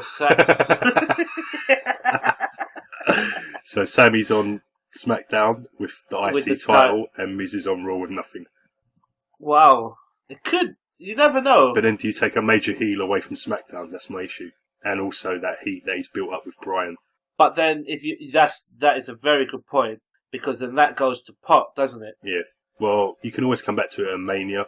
Or you could do, but it makes it a bit more difficult when they're on opposite sides. But maybe it's easier to separate them, and they can still go at each other, without the other person being there. So Miz can always go on about Daniel Bryan this and Daniel Bryan that, and still teeth his moves and do all that stuff. And then maybe they have a little something at the Rumble, which sets something off for Mania. I suppose it makes sense to keep them apart because you can't have them going back and forth. If it's going to happen, it's going to happen. Yeah. I just noticed that the motorcycle outside. Yeah. You're a bit too old to join the motorcycle club, bruv. What's going on, man? Do you think that picked up on the microphone? I'm pretty damn sure it did. There's no doubt about it. I swear it's the same guy. Every time we record, there's a motorcycle that goes past outside where I live. He probably listens to the podcast and thinks, I'm going to get my motor on there. Oh, man. But yes, going back to what you said, it does make sense because then you keep Miz and Brian apart because they're not going to go at it constantly, are they, for the next 6 months, 7 months? No. Until WrestleMania. And that if they do go at it, that's where it's going to happen. So, your idea is extremely plausible. But extremely convoluted. Yes. Yeah. And I don't think WWE thinks like that, do they? No. Because the writers, I can see how that meeting will go. It'd be like, what? So who's the champion? So wait, the IC title's going to NXT, right? That's just kind of... Well, cut a long story short, I'm going to go with Sami Zayn to win. Wow. And the IC title going to... I can't believe I'm saying that, but yeah, I'm going to say that. Wow. Have I already given my pick for this? You said Miz. Oh, right, yeah. Yeah, good. Because that's right. Because the title was definitely going to stay on SmackDown, in my opinion. It just seems weird for why they would put the title back on Miz at such late notice. Because they just want the face-heel dynamic. I think it's because they want Miz to job to Zayn and not Ziggy. That's what I'm thinking.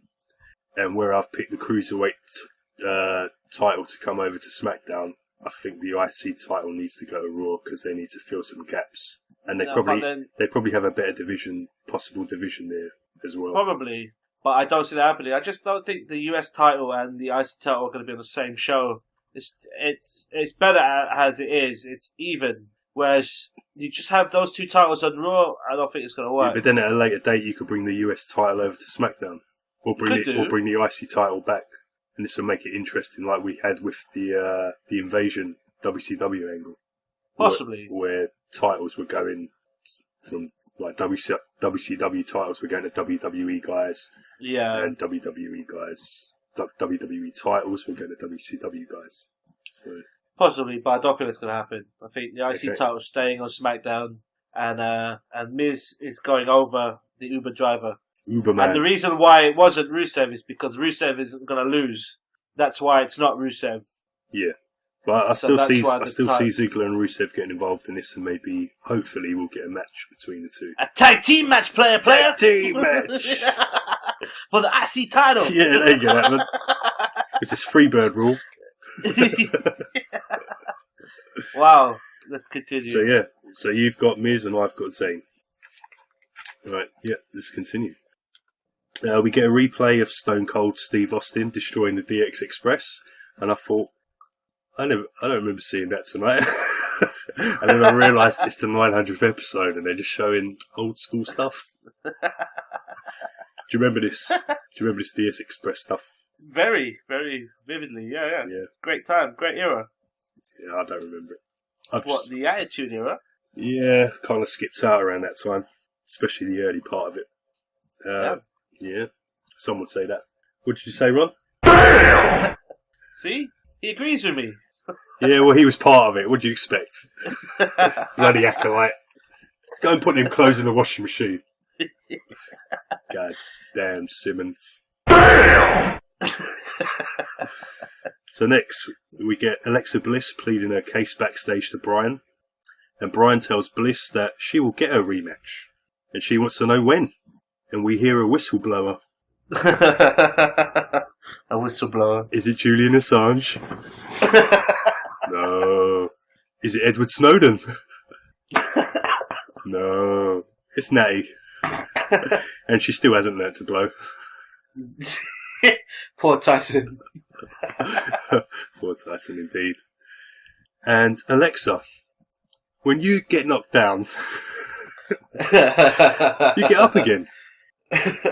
You're never going to keep me down.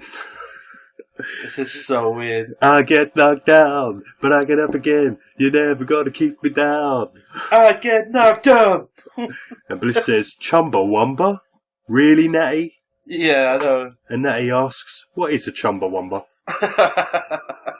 Is it a chunky toddler? My little Chumbawamba. Is it diarrhea? Oh, I had a bit of a Chumbawamba this morning. Or is it a musically inspired erection? Wow. Oh, man. Every time I hear that song, it gives me the Chumbawambas. Very bizarre. What do you think of this little segment, Jay? There's something I don't like about Brian. Why? And his interactions with the heels. I don't know what it is. I know he's a face. But like when he was telling her, he was like, not now, not now. It's like, dude, man. Yeah. No, foot was on the rope, man. No, but she spoke to him about it like 5 or 6 times. It's like, don't need to hear it again. Yeah, supposedly. I wasn't there for these 5 or 6 times. I remember them doing a backstage segment where she was showing him. Yeah? Yeah. It only happened last week. It must have been last week. It must have been last week. But he does announce that she's going to get... Possibly talking smack. Oh, okay. She's going to get her rematch anyway. We just don't know when. Probably at TLC. Yeah, more than likely. That's more than likely. So, right, we'll talk about that later. It's cool. Next we get Oni Larkin from NXT, also known as Biff Busick. Yeah! I love me some Biff Busick. And he's facing Kalisto, who's obviously going up against Kendrick, we've already spoken about. He hits a huge European uppercut to start the match. Yeah, I know, right? And a 360 T-bone suplex. I really do like this guy, man. It's like, and they haven't really shown him much in NXT either, so whether he's coming straight up or not, I'm not really sure. But if he's just coming up to job, that's not a good thing. No, but they did announce that he was from NXT. Yeah. Mara tells us that Biff was trained by Lance Storm and Funaki. Not bad trainers, Jay. SmackDown #1 announcer. Indeed.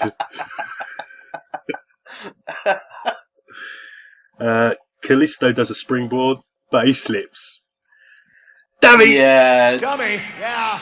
Kalisto, you are my dummy of the week. Dummy! Dummy, yeah. I thought at first, they're going to go with another Brian Corbin sort of bit. No, he just... Brian Corbin? Baron Corbin. Baron. Jeremy Corbyn, it's fine. But Brian, no, not Brian. I like Brian. I bet you do. He looks like a Brian. Looks more like a Dave. Yeah. Hello, Dave. You're my wife now, Dave. Biff goes for a pin to cover it up. Yeah. He did well. He did do well. Because a jobber wouldn't have done that, I don't think. He probably wouldn't have known what to do. No, he wouldn't have had a clue. Yeah. Cover it up, cover it up. Cover it up, cover it up. Sorry, it's a drape company I used to work for. Oh, dear. I'm serious. I'm not even joking there. It's true. They're called Cover It Up. I'm not even lying to you. Really? Yeah. Oh, my God. That's the song I used to sing to him every time I used to do jobs for him. Cover it up. Cover it up. Back in the days when I was a drapist. Let's just repeat that, just in case somebody misheard. A drapist. With a D. Capital D. The rapist. Yeah. JBL gives a shout out to British World of Sport superstar Danny Boy Collins. Hey. It's quality. And we get a Salita del Sol for the win. What do you think, Jay? Don't know. Haven't you seen SmackDown? Well, I saw it, yeah. But I just thought, okay. I didn't know what the purpose of this was for. It was just a Kalisto match. It was just a Kalisto match, wasn't it? That was it. It had nothing to do with the match at Survivor Series. Like we had the Kendrick match on Raw against Sin Cara. Just like just there, wasn't it? But I just like the fact Biff was there. Or, as he's now known, Oni Larkin. Only Larkin. Oni, apparently. Oni Larkin. Or Oni Larkin. Or Larkin. Fucking hell. He'll always be Biff Busick to me. Backstage, Taker picks up his hat. Ooh. Or was it Taker? Yeah. It could have just been anyone, couldn't it? It could have been. Yeah. Go pick up that hat, man. Poor Calloway. Mark Calloway's tired. He is. He's had enough. It's time for him to hang up his hat. We get a replay of the first episode of SmackDown with Triple H and Rock with HBK as the ref. I actually remember it. Shawn Michaels. Yeah, that was quality. I remember that too. Do you remember it? Yeah. Yeah, man. Yeah, I do remember it. It's a good show. Yeah, it was. It's all downhill after that, wasn't it? No. Really. Next we get Slater backstage with his Survivor Series team, minus Fabrice. I was like, what the fuck? What are you leaving Fabrice out for, man? Wow, cool. you noticed. I didn't notice. There were so many people there. Yeah, man. I was like, that's who I was looking for. I saw Alpha, and I was like, where's Fabrice? I didn't care about the rest of them. So we wait 2, 4, 6. Where's Fabrice? And Slater has brought a motivational speaker to hype them up. Oh, who's that one? He ain't hype! Now can you dig that, sucker? The five-time champ. He's a 6-time champ. 6 times. Well, shucky ducky quack quack. It's King Booker. And he's doing a broken Matt impression. Yeah. And woo, woo, woo, here come the fashion police. And W. Dango decides to hand out tickets for conspiracy to commit fashion fraud. And Fabrice have new outfits for the team. They even have one for King Booker. Yeah. Book 'em, Dango. You didn't say that. Tell me you didn't just say that. And Booker says that if they want to win, then they need to dress like champions, not a reject from Pirates of the Caribbean. Yeah. And the camera pans to Paul Burchill with a sad face. Oh, hell, King Booker! What did you think of this, Jay? Yeah, it was alright. Yeah. It's funny. One thing I didn't like was the Usos kind of not being heel.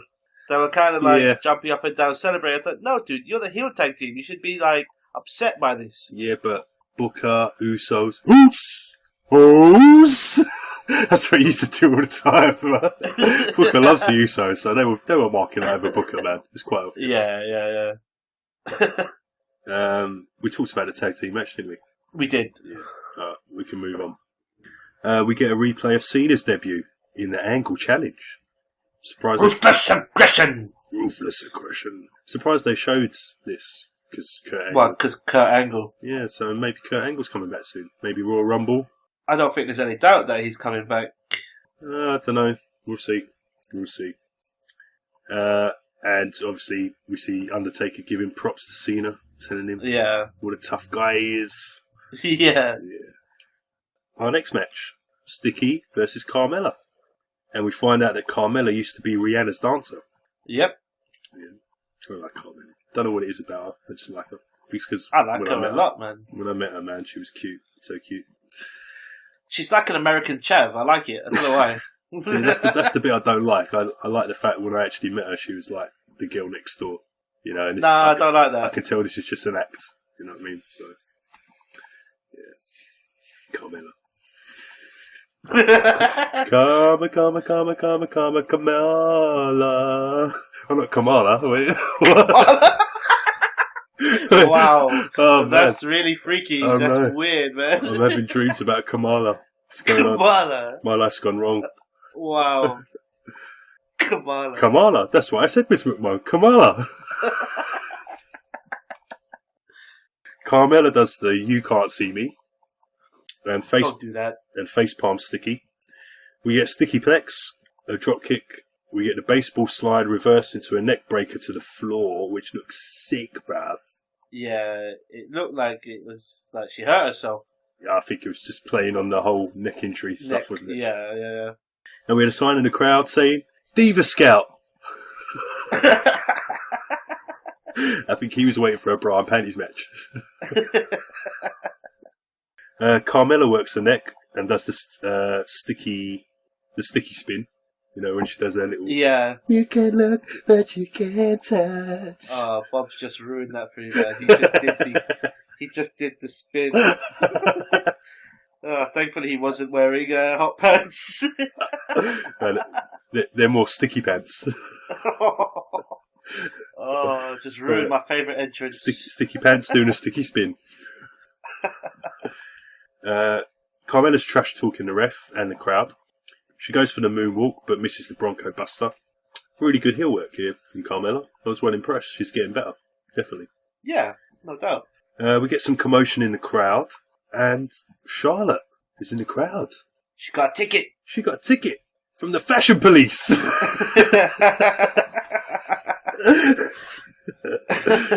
I think she wants to be on the blue team. Sticky does an Alabama slam, a corner lariato, and the sticky kick. She throws Carmella into the barricade, forearms Charlotte, and the ref calls for the bell. And the two captains are going at it, fighting in the ring. Team Raw appears all of a sudden. Yay! Including Dana. Yeah, I know, right? So, what's she doing there? Is it like, because they've got Natty as an extra. Yeah, they've got Dana. true. Is it going to end up being a 6-on-6 match here? What's going on? No, it can't do. They're just going to be mascots, aren't they? Yeah.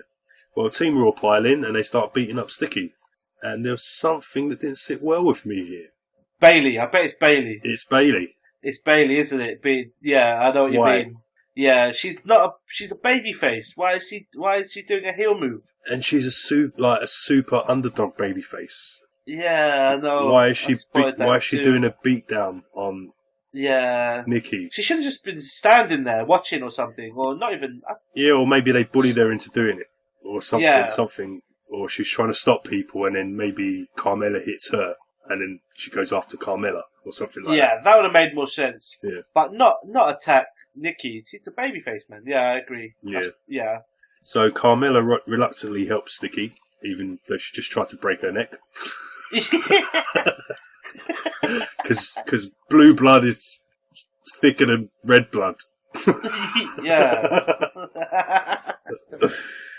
Team SmackDown come out, and a melee ensues, and Nia decides to shoulder tackle the barricade, just for no reason. The cameraman botched this. Becky was long gone. Yeah, she was long gone, man. I think it was Sticky Bella made the save on Becky Lynch. Yeah. Yeah, I think Sticky pulled her out of the way, because just before the camera panned away, sort of Nikki was there in the shot.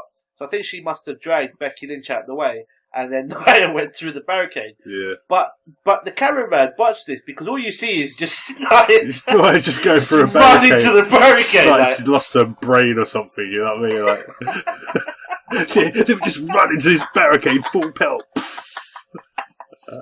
That'll teach ya.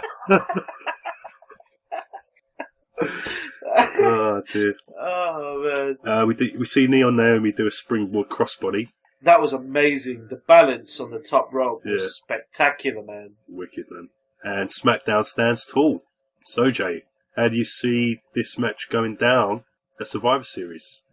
Wow. So this is crazy. Well, let's say the teams. The teams are Charlotte, Sasha, Bayley, Nia, and Alicia Fox, going up against Becky Lynch, Alexa Bliss, Carmella, Sticky, and Nia Naomi.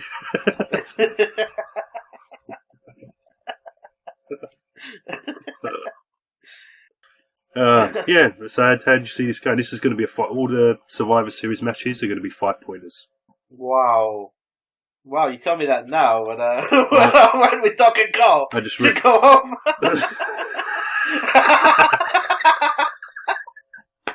Fuck, you know. Come on! It'd probably be New Day and we'd both be wrong, so.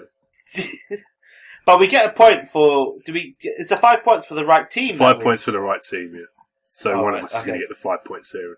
Alright, so I'm happy. I was happy with I'm staying with my red team. But in this match, wow, this is crazy, man. This is such a good match. There's so many interesting dynamics that we could see here, you know. But I'm gonna stick with my red team, man, and I'm gonna stick with Team Raw going over in this match. Who do you see? Yeah. Which team are you going to go for? I agree with you, 100%. Yeah, because Charlotte Flair is 13, you know? Their pay-per-views, I didn't even take that into thought, really, but I just feel like their power players are bigger than the SmackDown power players, even though I think SmackDown has more depth.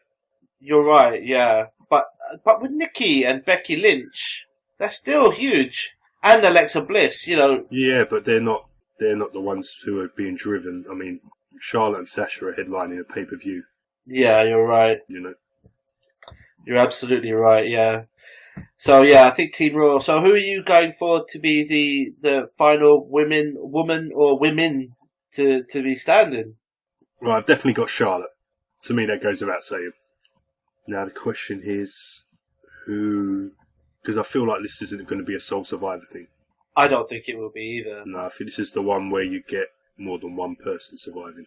So, the question is who? Who? It's not Foxy. We know that. I think we can eliminate her. But then, who? Nia Jax, Bayley, and Sasha. Wow. See, now I wouldn't put Nia over here. So you'd give her her first loss here? I wouldn't give her a loss. I'd give her a DQ or count out. Okay. Maybe she doesn't break. Maybe she's killing someone and she doesn't break, and then keeps doing it. Ref has enough, throws her out, something like that. Or maybe someone does a spot to her on the outside and she can't get back in the ring. Okay. Then you protect her. You don't pin her. Yeah, go on. So who you haven't said? I said Charlotte definitely. And then who? I haven't said who else. I'm awaiting. I see. So. You see, Charlotte technically could lose this match, take the pinfall, but also still her team could go over. And so technically she could claim that she's still undefeated in pay-per-views. This is true. Because I think she's not going to win every pay-per-view, otherwise, you know what I mean? So they could have her get pinned here, and make someone like Becky Lynch look super, give her a major win.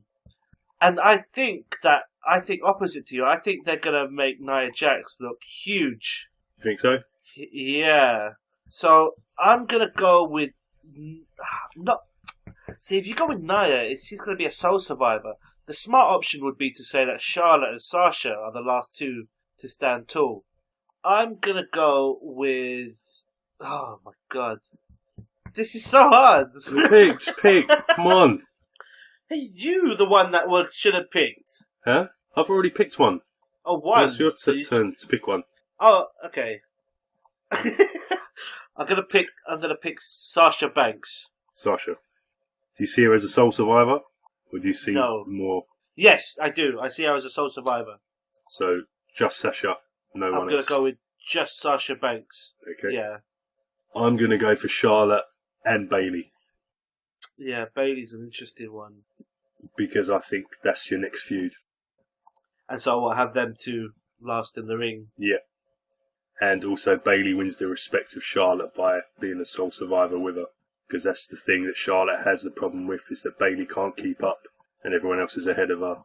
And now she kind of proves herself to Charlotte. Yeah. Yeah. Interesting. There's so many different ways they could go. There is. Yeah. So we agreed SmackDown is going to win this match. Yeah. I think it's quite obvious that Carmella is going to win this match. Carmella and Sticky. Yeah. Might be a clean sweep. Could be a clean sweep, bruv. I was saying that it could be a clean sweep for Raw. Fox to win all three. Foxy won't stay. Becky's got to beat someone. Yeah, true. Yeah. Yeah, of course. In fact, you could do it as 5-on-1, and Becky beats Fox, gets Nia eliminated, and you could have the three big women. All. But I think my issue, I was going to say all three, like Charlotte, Sasha, and Bayley, but I don't like the thought. I think it's a better idea for it to be Charlotte and Bayley just for your next step as your next match. Yeah. So it just makes more sense to me, anyway. So yeah, so you've gone for Sasha, and I've gone for Charlotte and Bayley, but we've both gone for Raw. Yeah. So you get a minus if you get one of those wrong, right? Yeah, it'll just cancel itself out, so it'd be a 0. Yeah. So what? So if Raw win, you get 5 points. Yeah. But then that's all I'll get. Charlotte, okay. Yeah, because if Charlotte survives but Bailey doesn't, I won't get any points. I'll add 1 and then take it away. But if both of them go, you get minus. 2. No, both of them lose. If neither of them are sole survivors, I'll get -2. Yeah. So you'll get 3 overall if Raw win. Yeah. Oh, interesting. Interesting little caveat. Yeah. Yes. So, where am I? Well, where are we? We're backstage, and we see Take a shadow.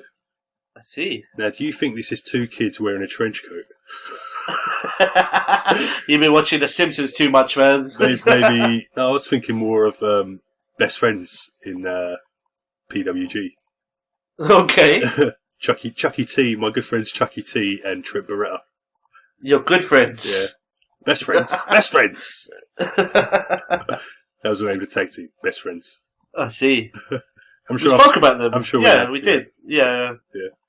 But that was their gimmick. They used to come down, one on top, one on doing a piggyback to the other in just a massive trench coat. They look like some 7, 8 foot tall person.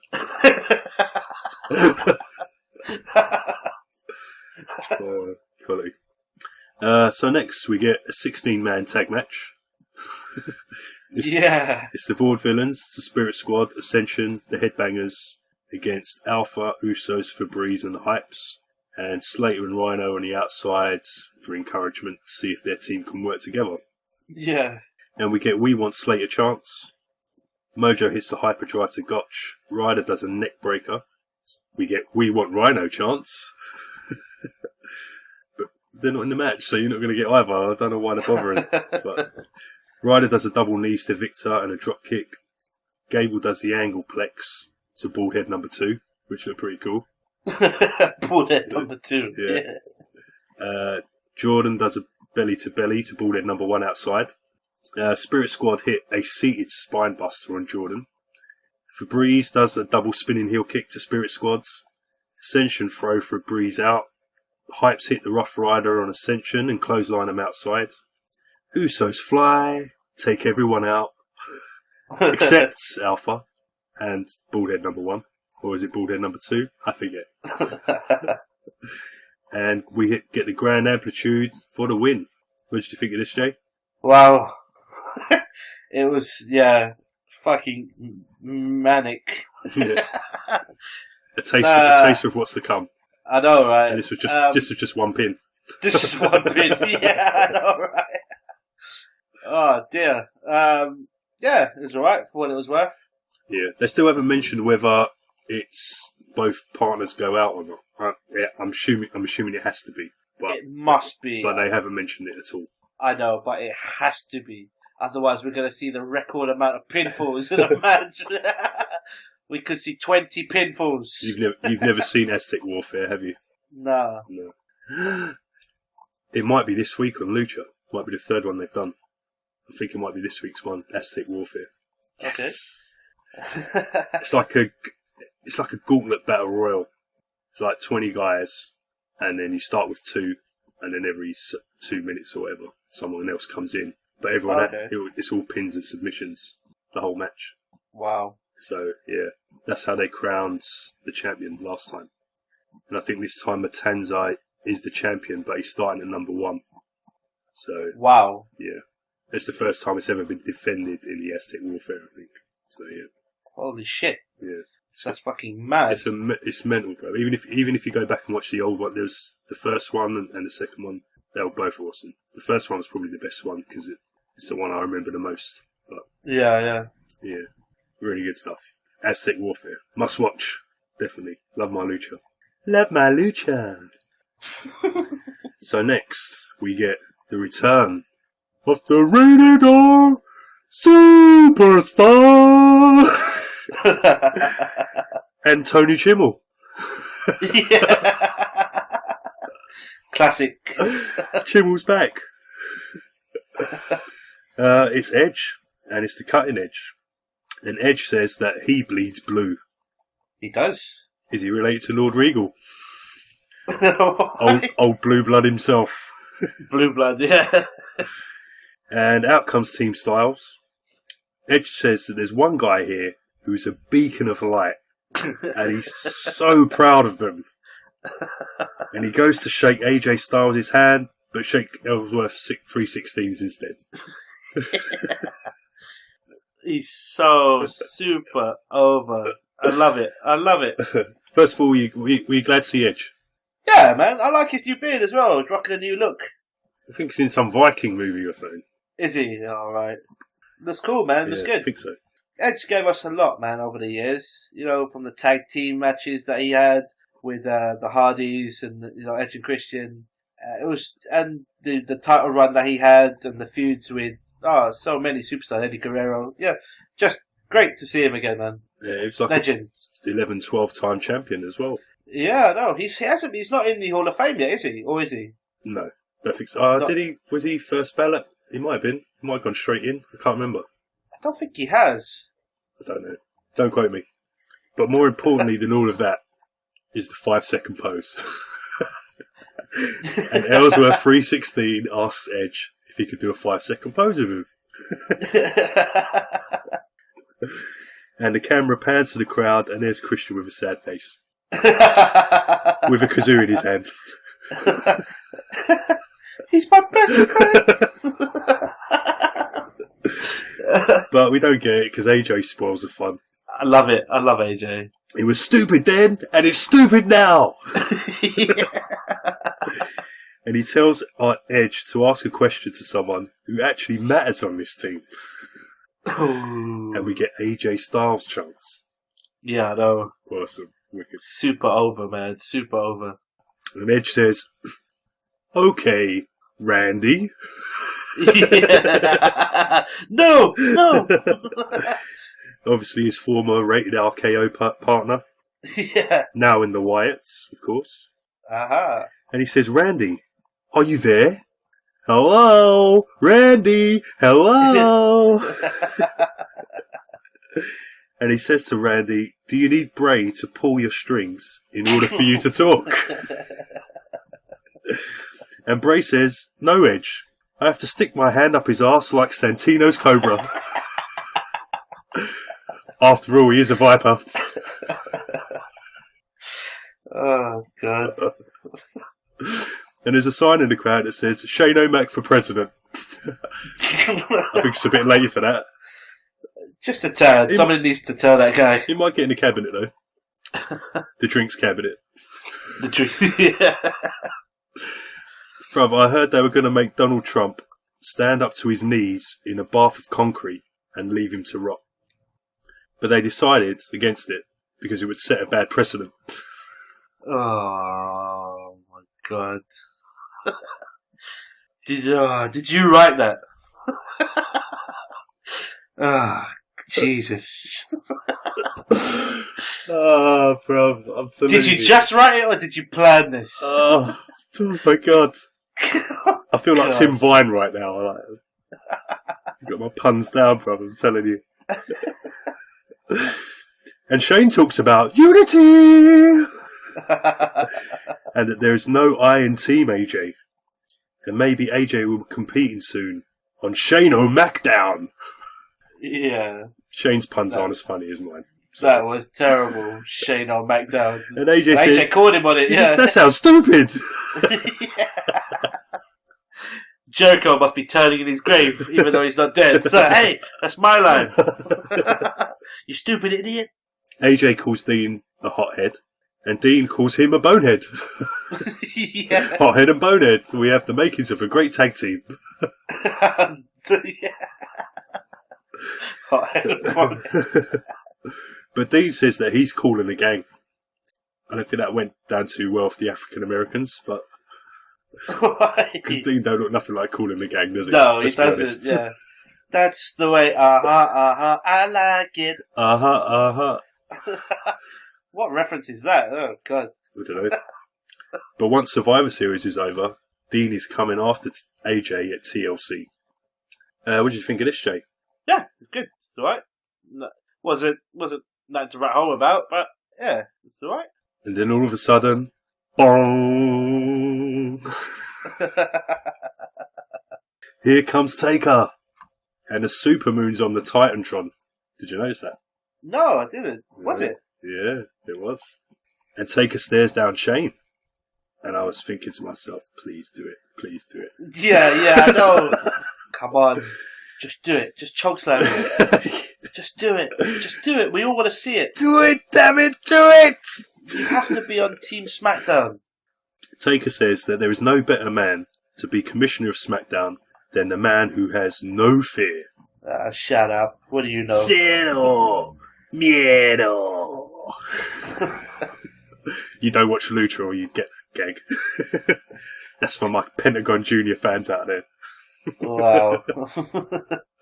And Taker says he's here for 2 reasons. 1, WrestleMania will no longer define who he is. He's back, and he's taking souls and digging holes. Wow. They should make a t-shirt of that. That'd be pretty cool. I'm sure they will. Survivor Series is where The Undertaker was born. And SmackDown has always been his home. And the second reason, Jay, is Taker tells them not to fail. And Raw will rest in peace. Why didn't he just chokeslam Shane off the goddamn Titantron with the super moon on it? You came for 2 reasons, and neither of those reasons are what we wanted to see you for. I need to ask you, what the fuck does that mean? What does he mean by WrestleMania doesn't define me anymore? So does he mean the streak? When the streak's over. Yeah. So does that mean he's coming back? He's coming back as well. He's coming back. But the caveat seems to be, if someone fucks up, he's going to go after him. That seems to be the caveat. Great caveat. So let's talk about this 5-on-5 Survivor Series match. Like we said before, there isn't really any stakes. But the stakes that they have put forward is that if Raw's team loses, Stephanie's going to sack all of them. Yeah. And if SmackDown's team loses, Undertaker's going to hunt them down and kill them. So someone's going to lose here, bruv. Quite badly. Oh, dear.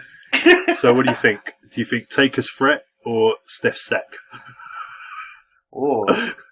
Lady Balls. Anyway, I'd love to have them lady balls all over my face. I bet you would. She could teabag me any day. Oh, yeah.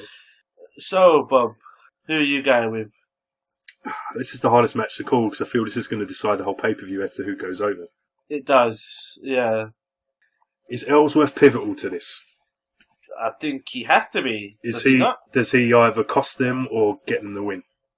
I don't know, Bob. You tell me. Wait, this is my show. Yeah. I'm gonna play your card now, yeah? My show card, yeah? I went first last time. No, you didn't. Yeah, I did. I did. You didn't. The women. No, you didn't. I went first.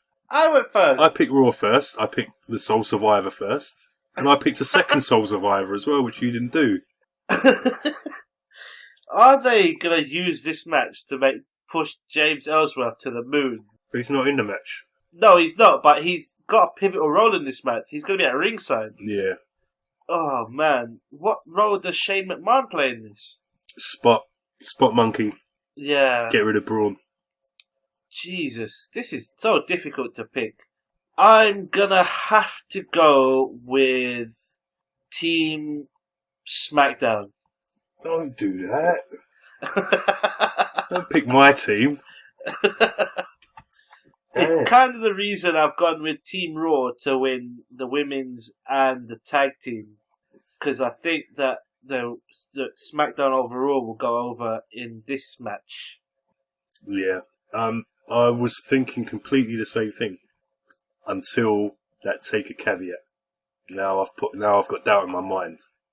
What, you don't think we're going to see James Ellsworth at the Undertaker at WrestleMania? Well, I think if Ellsworth is the person that costs SmackDown, obviously Taker's just going to tombstone him to hell. Yeah, we'll never see him again. We'll never see him again. But it's also a good way to set up any match. Yeah? You could set up Bray Wyatt if he walks out. You could set up Randy Orton if he walks out.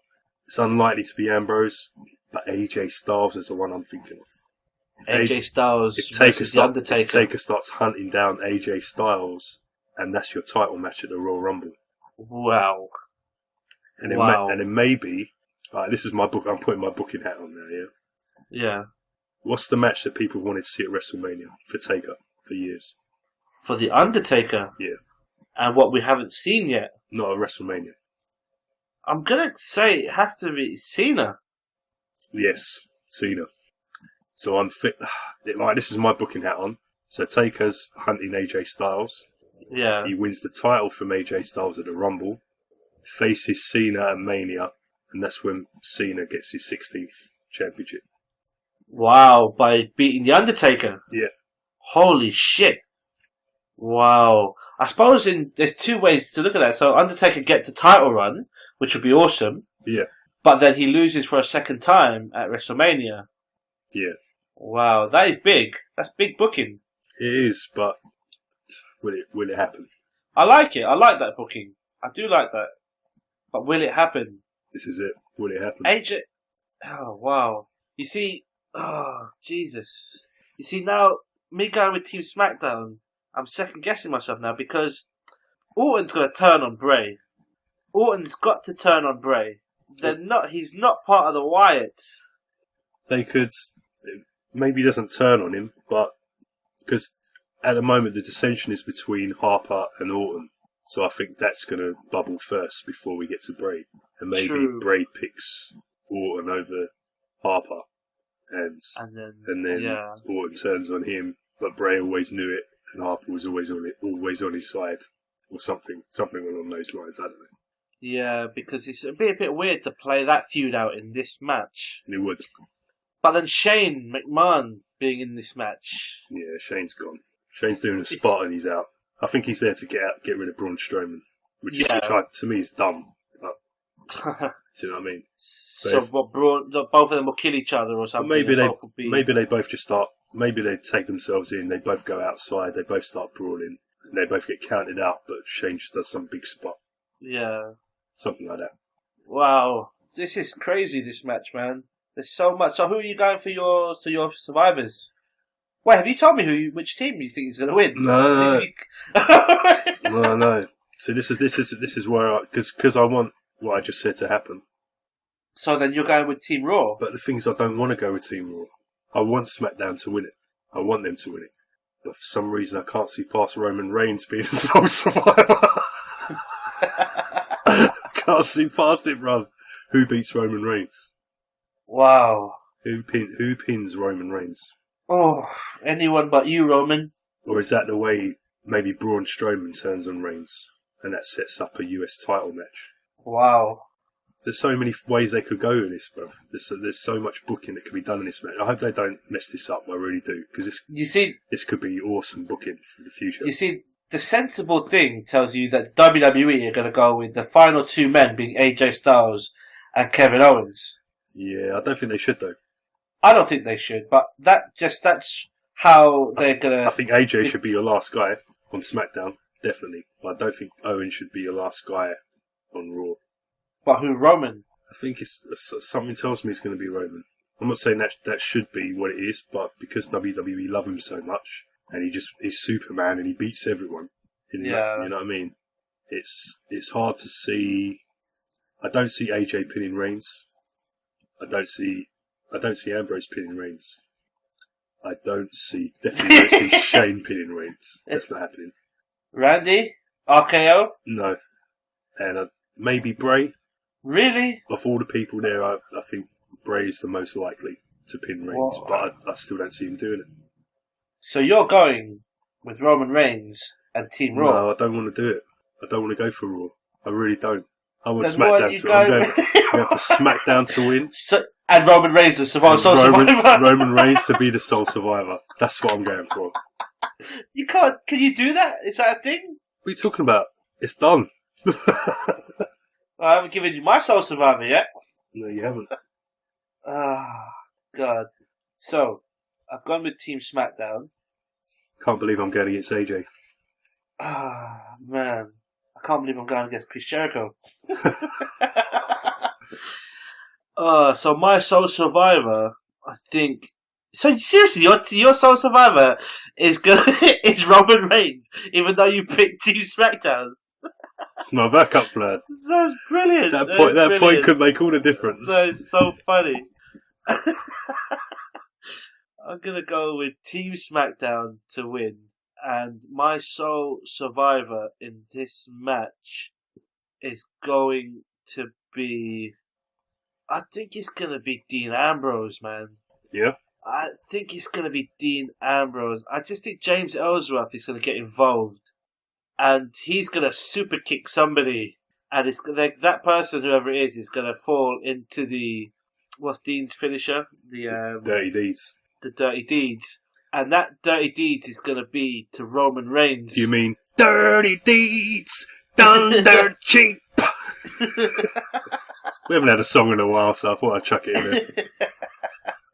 So there you go. So Dean Ambrose is going to be the sole survivor. He's going to pin Roman Reigns. Okay. Oh, I don't know how he's going to get to that point, because I don't know who's going to eliminate Kevin Owens. And I don't know who's going to eliminate AJ.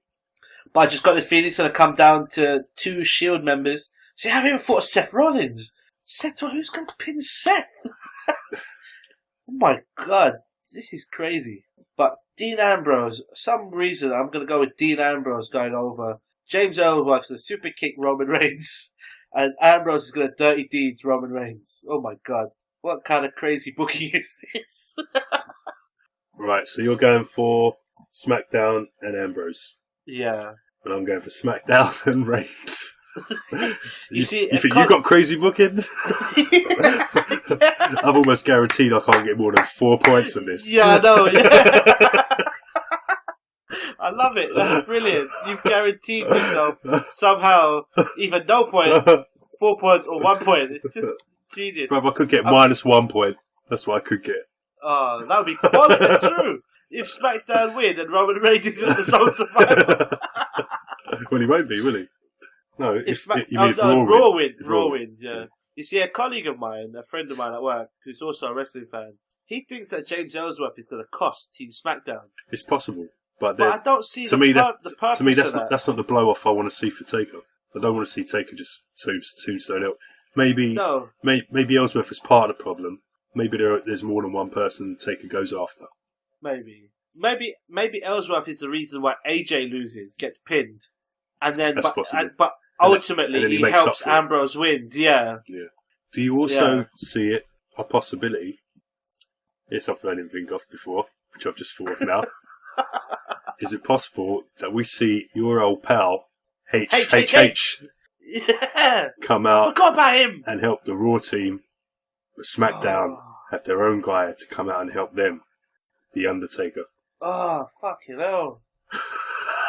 There's so many ways they could go with this, bruv. And you know what they're going to do, They're going to do nothing! They're going to do nothing! Reigns is going over, that's why I picked Reigns, bruv! Because it's my backup plan for stupid, crappy booking. It happened at Survivor Series a few years back. Roman Reigns is going to eliminate all 5 guys. It's just going to be Roman Reigns. The Roman Reigns show. He's going to be 5-1 against, and he's going to win. And he's going to win. Yeah. He's going to win. He's going to be 5-1, and he's going to win. Oh, yeah, man. there's so many ways they could go with it, man. There's like so many opportunities. Even if they use half of them, at least they're going somewhere. So, wow. Yeah. So let's do a recap of our Survivor Series picks. Wow. Let's do it. We both went for Lesnar to beat Goldberg for 1 point. Yep. We did. We both went for Kalisto to win against Kendrick for 2 points. You went for Miz and I went for Zayn in the IC title match. That's correct, yes, because I think the IC title's staying on SmackDown, yeah. Yeah, that's for 2 points. You went for Team Raw in the tag team match and I went for Team SmackDown. And you believe it's going to be the Club, who are the sole survivors, and I think it's going to be Alpha. Yeah. Then in the women's survival match, we both went for Raw. You chose Sasha as the sole survivor, and I picked Charlotte and Bayley to be the survivors. And then in the main event, we both went for Team SmackDown to win. You've gone for Ambrose as the sole survivor, and I've gone for Roman Reigns.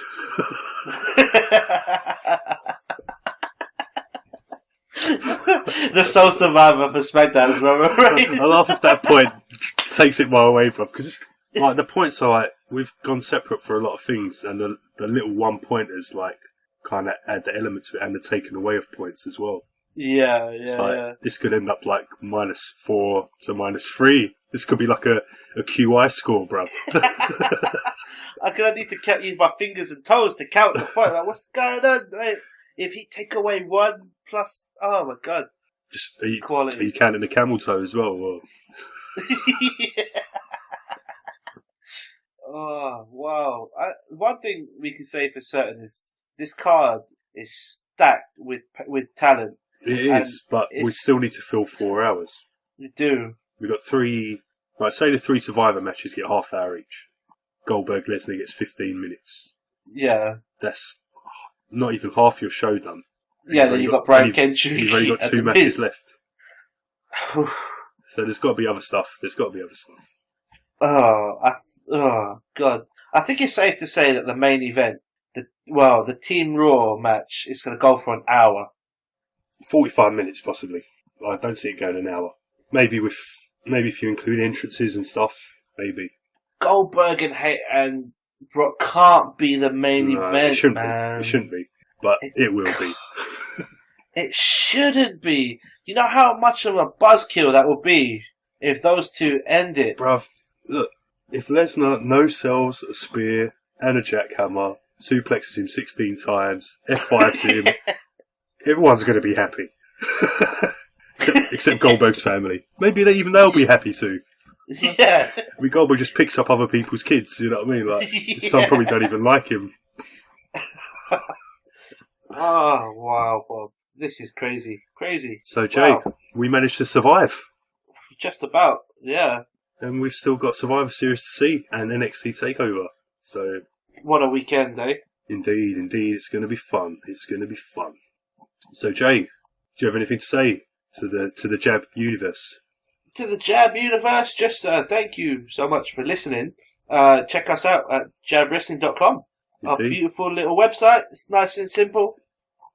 Yeah, jabwrestling.com. You can also get us on the Twitter at Jab Wrestling. You can also get us on the Stitcher. And we're also available on iTunes. And don't forget the YouTube. YouTube. YouTube. I love you. I love YouTube. And we're also available on Pornhub. And X-Hamster. And XXX videos. Currently trending on, I don't know, I can't think of a website. Insert name here. Yeah. Oh dear. I think we're top of the list on MySpace. Hey. Make sure you put us in your top friends list, yeah? yeah. It's time for you to get rid of Tom. Yeah, nobody. I wonder what happened to that dude. I don't know, man. He sold it and then he disappeared, but he still kept all his friends. Did you notice that? Did he? Yeah. He's a nice guy. I wonder if he was an actual real person. I'm sure he was. Yeah. With that white T-shirt. Yeah. Yeah. Oh dear. So Jay. So Bob. We've just done the job. Because the JAB is the place to be. Have you got anything to add, Jay? No. Enjoy Survivor Series, people. We'll see you soon. Take care. Thank you. Thank you very much. Good night. Good night.